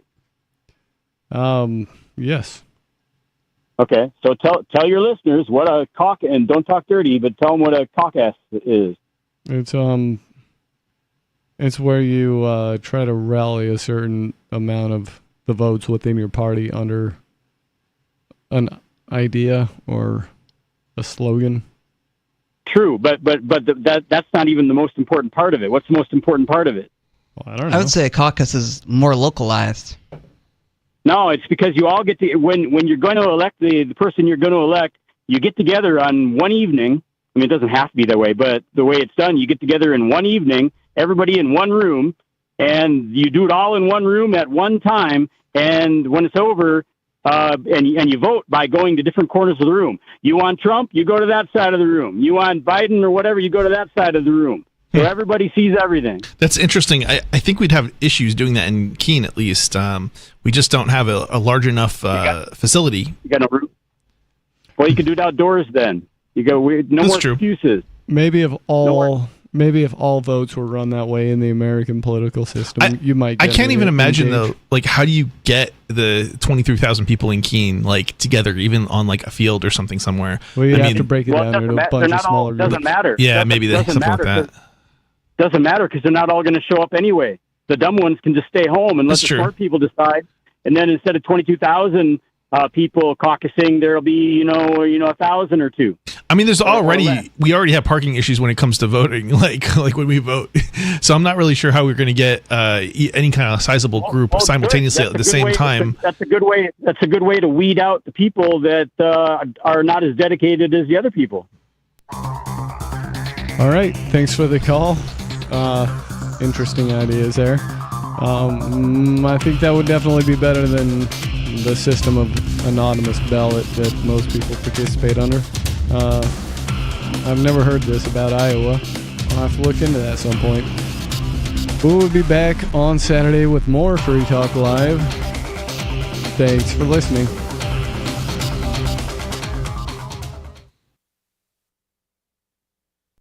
Free Talk Live. I have been in the Central Square in Keene, New Hampshire with a group of people, and people have smoked cannabis there. If you don't want to inhale the cannabis, don't stand right in front of me as I'm smoking the joint. I'm not going to make an effort to blow anything in your face. That would be rude.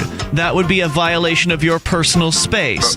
But if you're downwind somewhere and you can smell the aroma of the pot being smoked, that in no way, shape, or form is having any effect on you.